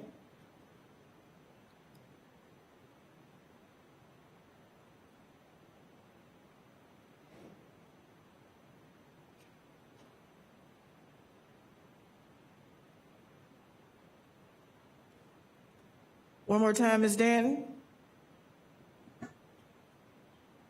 Okay, well, maybe she's having some connection issues as well. I would move staff recommendation option 1. Second. Madam Chair. Okay, it's been properly moved, option 1, and it's been properly seconded by Commissioner Dozier. All in favor? We'll try the voice thing again. It seems to be working really good. Okay, I'm sorry. Comment? And anyone else who has comment? Madam Chair, I think a lot of us have been talking about this. I'm really glad the ecotourism, the economic impact of having our greenways and trails has gotten so embedded in this conversation at CRTPA, in this process, Greenway Master Plan. And just making a comment that we talked about during briefing, for those of us on CRTPA, we've heard a lot of discussion about the regional trails and the the Suncoast Trail System. I'm getting that one wrong. Commissioner Maddox, if you remember the exact title, it's late here. But I really want to just make sure we're continuing to work in tandem with our surrounding counties. That's going to be able to qualify us for a lot more funds that we can leverage and move this list along. So I think we've done an incredible amount of work, but this is something TDC, Visit Tallahassee, can market, and we can market throughout the region. And I'm really excited about how rapidly we're moving forward. Thank you. Any other comments? All in favor? Aye. Aye. All opposed? Okay, unanimous, and with Commissioner Proctor out of chambers. Are we ready for our last item? We've lost Ben. He's coming in right now. Oh, This is the last item on your agenda tonight, and it's the nominations of some vacancies that we're going to have on our CAC board. We actually currently have 4 positions that are up for appointment or reappointment. One is for the disability community representation, the planning expert, and at-large member. And then the last one is for the natural scientist biologist position, and it's currently held by Elva Peppers, but she is eligible for reappointment. Madam Chair. Then, can you answer for me the breakdown of racial and gender breakdown of this board right now as it sits? Well, I can say this, and I'm going to ask Autumn to look for that unless Susan, who's had most of the answers in her packet of materials tonight, has it handy. I will tell you for the 4 that are before you, you have 1 female who is seeking reappointment. So that's 1 out of 4. Is the current. You have a member of the disabled community filling a specific role, and you have 2 additional folks who are leaving on the last 2 out of the 4 vacancies who are white men.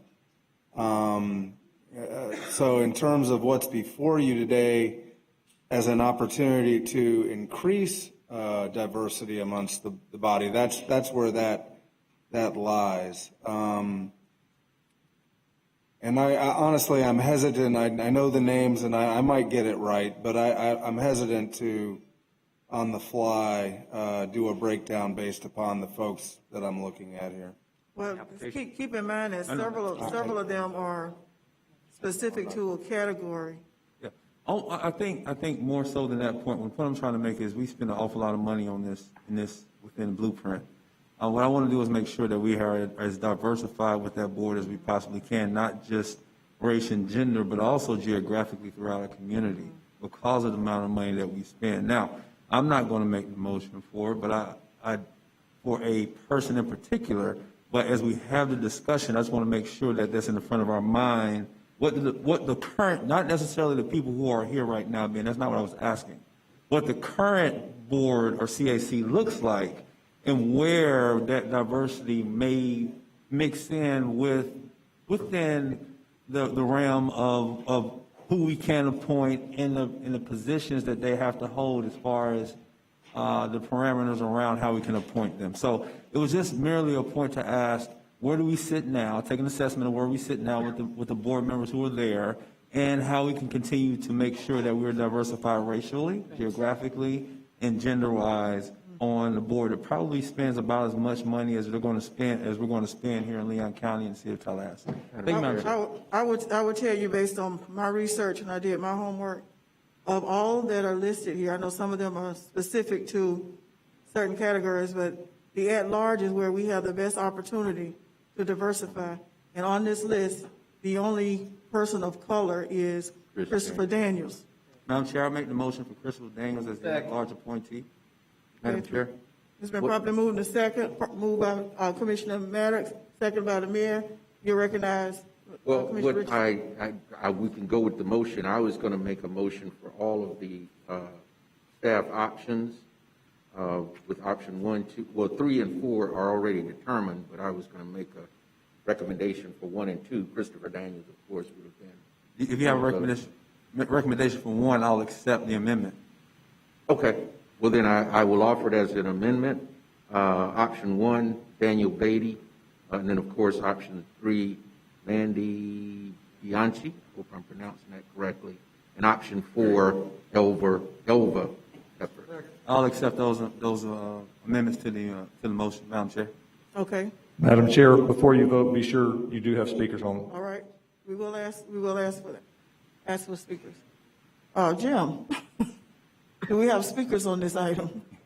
Mr. Cook. Yes, ma'am.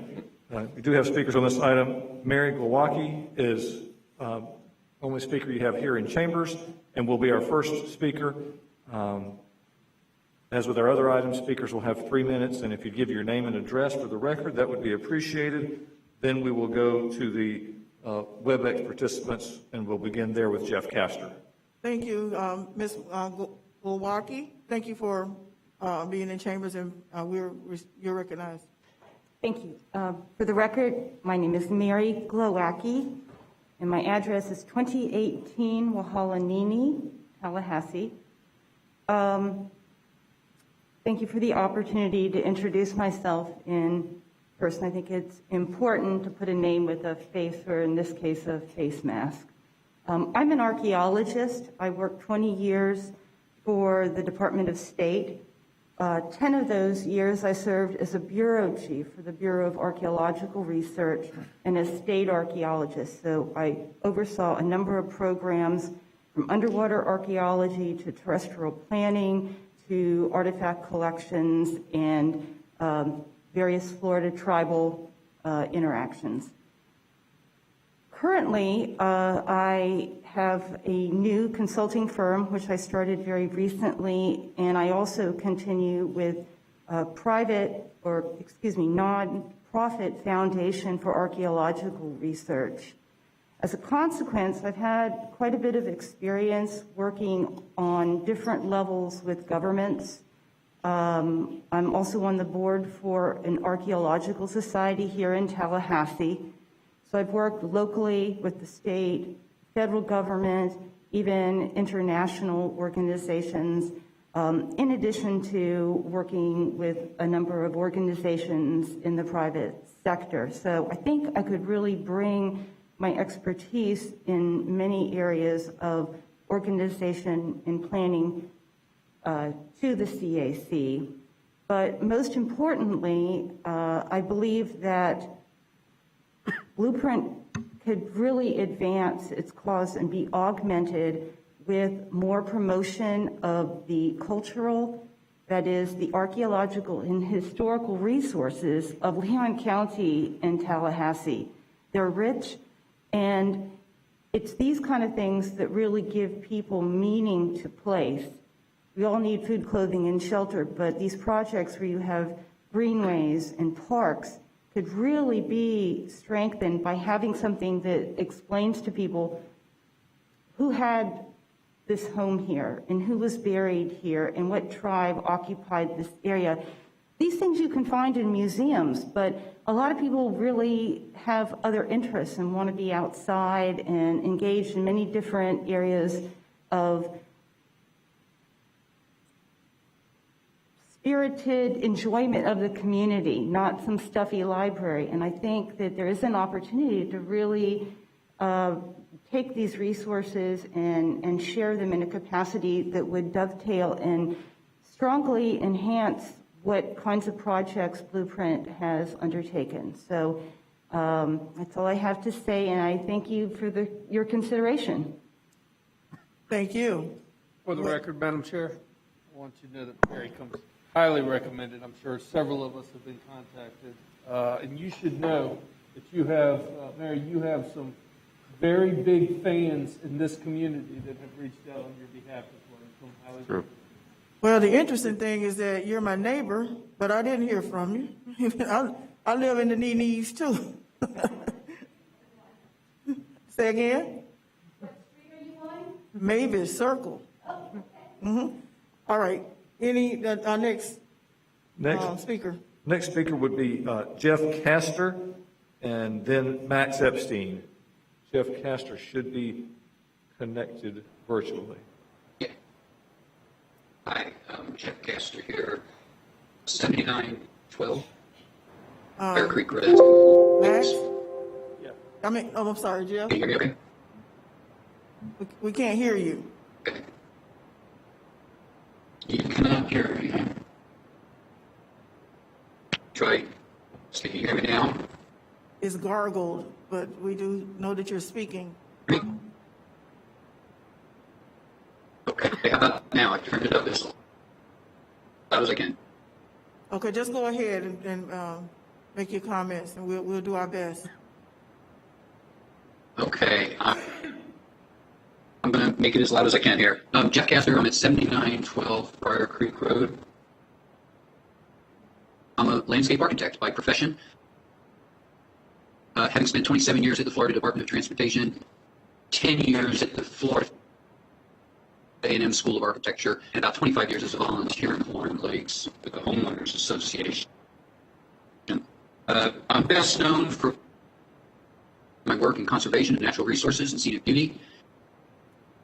Some of you may know me from my work doing landscape design projects on Capitol Circle or participating in those projects. Often I'm referred to as the wildflower guy. I'm involved with complete streets, greenways and trails, and other transportation multimodal projects that have been the responsibility of the Department of Transportation. I worked in the environmental office, involved with PD&E projects, and with the Office of Design, dealing with design standards, specifications, things like that. So I have a lot of experience on projects that are similar to what Blueprint deals with. And with that, I'll hand over my time. Thank you very much for considering. And thank you.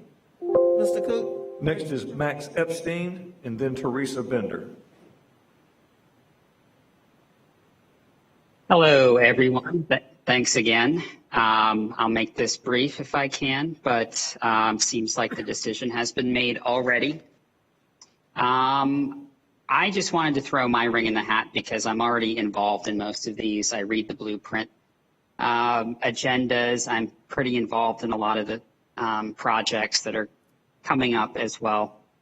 Now, I have a degree in geography, most of a degree in environmental science, degree in design and public art, and also starting classes for urban planning. But I really think that the entire Blueprint CAC and the TCC, which is the Technical Coordinating Committee, should be combined also to work together with the Blueprint Board. When you have 3 of these boards that operate, it's very difficult to get an actual analysis of what's going on from the technical process to the citizen input, and we need to reimagine this. Today's meeting was pretty quick, but sometimes we have 20 items and things get pushed. I think we really need to rethink the entire outreach of Blueprint and the citizens' involvement process and how these Blueprint board meetings go. And to your point, Commissioner Maddox, if you remember, we circulated a document last year about some reforms that we wanted, including adding people to the Citizens Advisory Committee, including the low-income community, the tenant community, and the low literacy or non-English speaking communities. We should also, in my opinion, add a historian, architect, and an arborist. And it seems like 2 of them spoke today already. So I won't say any more, you know me, but we really need to rethink how Blueprint performs and how it reaches out to people, because not everyone has a cell phone. Not everyone can send an email or be as involved in the process, and having a fish fry one time in your neighborhood doesn't count. And I really urge you to think about adding people to the Citizens Advisory Committee and increase, like you said, the diversity. Thank you. Thank you. Next speaker. Next speaker. Oh, sorry. Madam Chair. Next speaker. Next speaker is Teresa Bender. Ms. Bender? Yes, thank you, Madam Chair. Again, my name is Teresa Bender at 5314 Pimlico Drive. I referred to it previously as the Fringe, I think circa, and we Keep It Rural want to rename that area, but that is where I am, out there on the very edge of town. I am new to these meetings. I've been starting to follow them as a participant of the KCCI Catalyst. I am very experienced in the development of public policy. I'm an avid cyclist and a big proponent of well-planned development and outdoor living spaces. It's been an exhausting day following y'all today, but I have enjoyed it. I've listened to everybody's comments and a lot to think about how these things are worked through, and it takes a lot of patience and understanding and dedication. And I appreciate everybody's time and energy on this panel.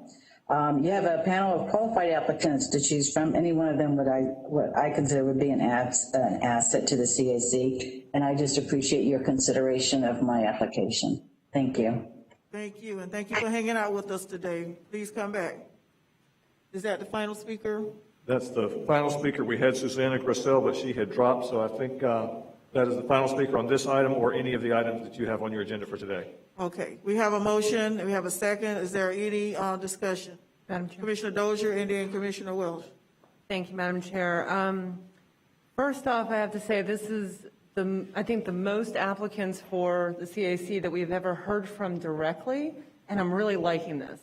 I'm not sure if we could invite those who apply. Maybe not everyone would have time, but to speak in person at the meeting before we make an appointment, I think it fills out the information we see in their resumes so much more and gets to hear what they actually think about the meeting. And so I would love to see that more in the future.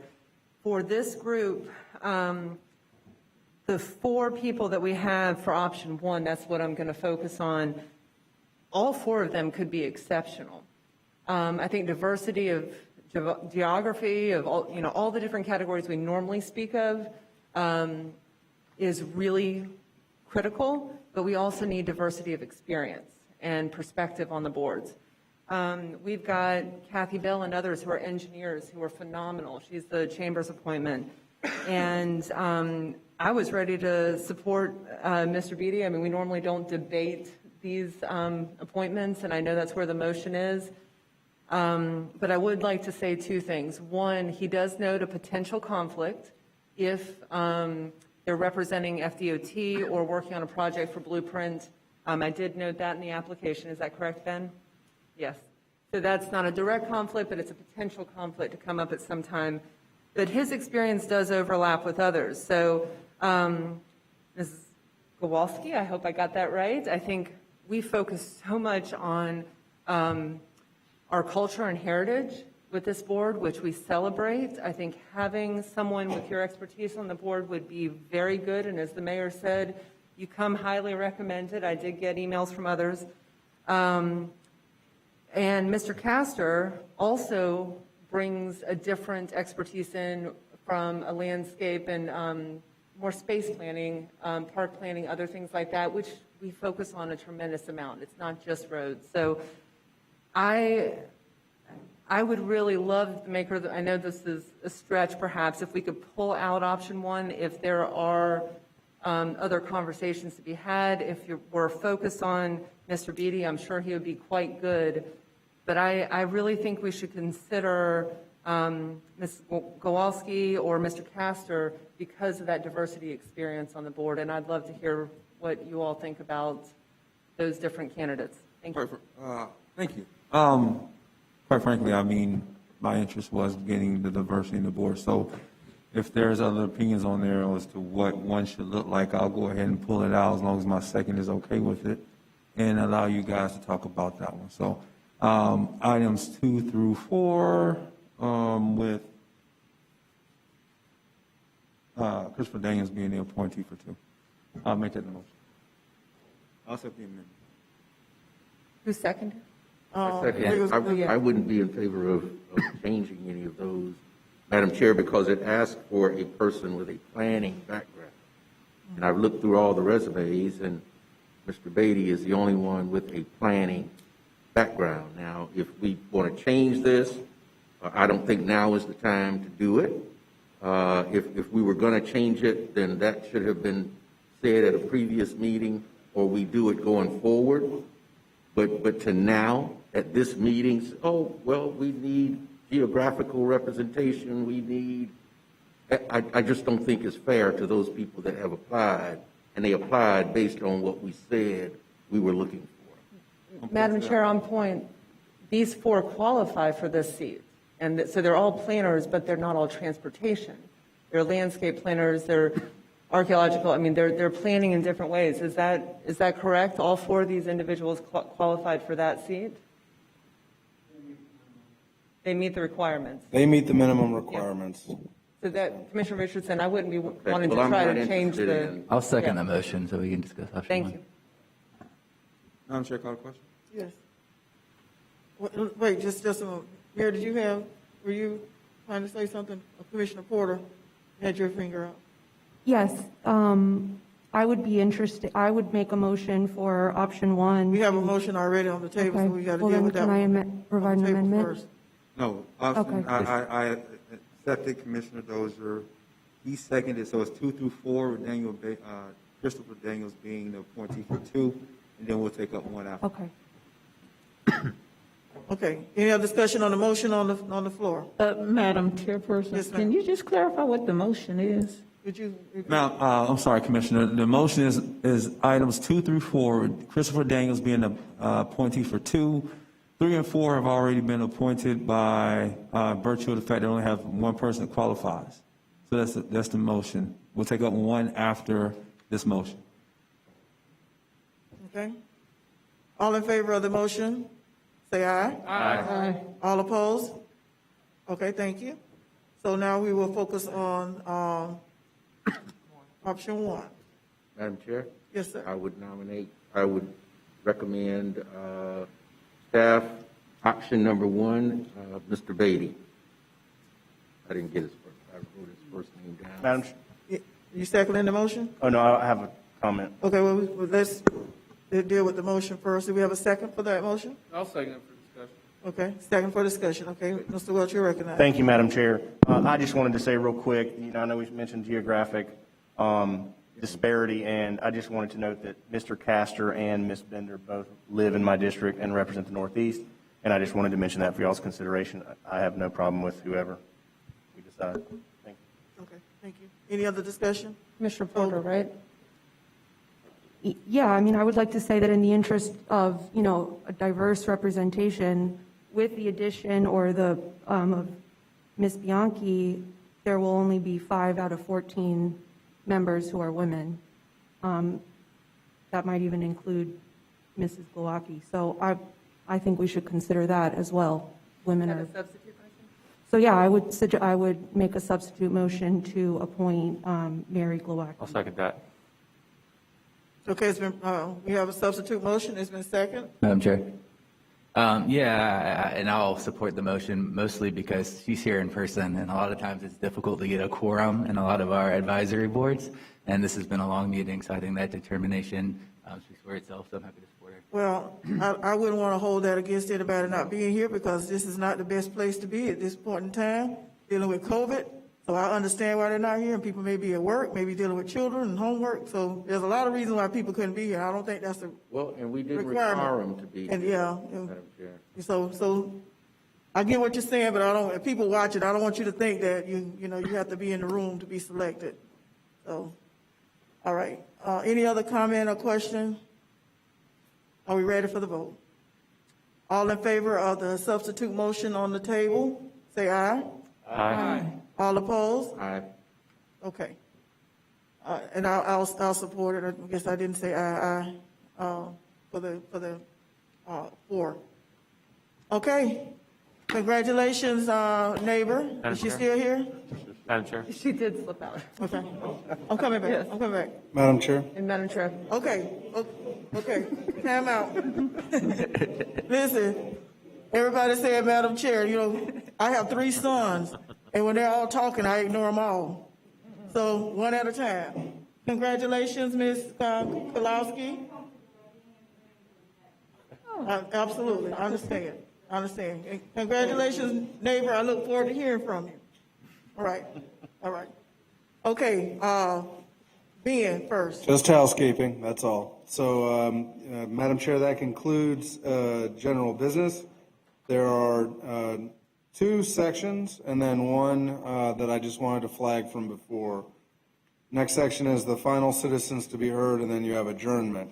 The flag from before is I think there was at least one commissioner who had a non-agenda item. Just Right. wanted to make sure we didn't walk by that. Okay, so are there any comments from any citizens in the room that, Mr. Cook, do we have any additional speakers? I have no additional speakers. Okay, Commissioner Minor? You're recognized. Thank you, Madam Chair, and I'll try to be as brief as I can. I kind of minimized my comments throughout a lot of the meetings so I could talk right now. As I said before, there's almost $1 billion that this board will oversee the distribution of over the next 20 years. The county just recently reformed its lobbying registration process, and even citizens and even lobbyists have basically commented on how much of an improvement it is over the one before. The city has a similar registration process for its lobbyists. In the interest of citizens having greater transparency and accountability for a lot of money that comes to this table that then gets decided on, I'd like to propose a registration process for Blueprint to be perhaps designed after the counties or cities. It's not very arduous. It basically requires a lobbyist to register with Blueprint, specify who their client is before they were to speak with any one of us. I think it's a great, since we've already done something very similar on the county and the city side, I think it stands to reason that it'd be very helpful for us to be having that same process here to help out our citizens understand who is meeting with us about very important, very expensive projects. So with that, I'd like to have a motion to bring back an agenda item. Can I ask a question? Yes, ma'am. First, what are the differences between what the city and the county has? Can someone tell me what those differences are? Because I'm looking at Reese. No, ma'am, I don't know the differences. The Mr. Chairman did indicate they were similar. It is very similar, and the city commission has prioritized that, put it on its front page of the website. There's great clarity, very straightforward process, but I can't tell you the differences. Okay, the reason I was asking that is before we go off onto a process that's even a third way, at least look at what's currently being done and see if we can make sure that we're on the same sheet of music. So go forward with Yes, ma'am, Madam Chair. I spoke with our county attorney about this, who had spoken with the Blueprint's attorney. And there are not too many differences between the city's process and the county's. However, Blueprint is required from a legal standpoint, as I hear from my own county attorney, that because this is a different legal entity, when we sit at this table, we are not a city commissioner or a county commissioner. We are directors of Blueprint, which is a different body. Right. And so therefore, a lobbyist, we can't hold a lobbyist accountable unless there's a lobbying process under the Blueprint rubric. So I think that answers your question. You did. Thank you. So that would be my motion, is to ask Blueprint staff to come back at a time that is earliest convenience for them on a registration process that could mirror what the city and county have. I think it'd be helpful to have it as similar as possible where it makes sense. And also some of the other things that the county has just recently explored. For example, having a very clear definition of what exactly is a lobbyist. The devils can be in the details, but there are simple ways to define that so that we can help folks that may be lobbyists understand very clearly whether or not they should register with us. Okay. Thank you, ma'am. You made a motion. Yes, ma'am. It's been seconded by Commissioner Maddox. Any further discussion? All in favor, say aye. Aye. All opposed? Motion carries. Okay, let me go to Commissioner Jackson. We haven't heard from him other than the loud vote. Madam Chair, thank you for the recognition. You can tell you're a principal. Does this mean now that since I didn't speak on the 5 previous items, I get 15? Yes, yes, sir. Absolutely. Absolutely. Start the clock. I promise to be brief. We have been in here for 3 hours and 45 minutes. We are dealing with a positivity rate of 6% in Leon County. If you count the number of people in this room at one time, it was 40. That would mean about 3 of them, 2.5, were positive. We have got to be strong examples for the citizens of our county and the citizens of our city. I appreciate the expeditious way that you ran through the meeting today, but we still have met in person, inside, in a way that's not always safe. I have 851 people counting on me to be somewhere tomorrow morning at 7:45 a.m. And we have got to be good examples to our citizens and to the residents of this county. I appreciate your expediency, but we are attempting We need to go walk faster. a tightrope with doors closed in an indoor facility. We need to go faster, you're saying? I'm done. You've done. You did a Move wonderful. adjournment, Madam Chair. I'm sorry. Commissioner Dozier? Commissioner Jackson, we talked about this the other night too, and if anyone heard Commissioner Jackson's comments the other night, I don't think anyone at this table has been hit by COVID or any of our families quite as hard, at least to my knowledge, as your family has. And that does stand out. And you're in the schools, and it does have an impact.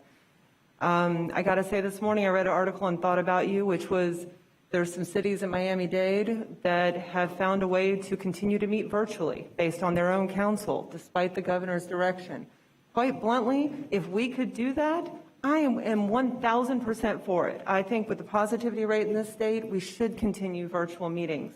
Having said that, we're not allowed to based on our council's direction, and we have serious business to discuss for our community. This is the job. So I feel like we are doing our citizens a disservice if we rush through decisions on multi-million-dollar projects. So yes, finding a balance there. Madam Chair, you did a good job keeping us moving today. But I just wanted to say that we need to find a way to have that balance and be able to discuss these issues as we did today.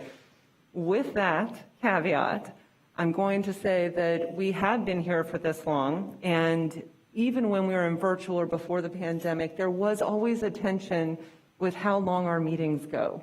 I mean, we have been here for hours and hours and hours, right? We have incredible important issues to talk about. And I'm not going to make a motion for this or anything, but I want to put it on the table, and I'm going to bring it back up in February during our strategic planning for OEV. We have gotten to the end of our meeting now, and we skipped the only opportunity we had to hear from OEV in an update. And Christina, I know your presentation would have been stellar. You are doing an incredible job, you and your team, and the Manufacturing Association, all these different things. Every one of us to a person is committed to creating jobs for our community.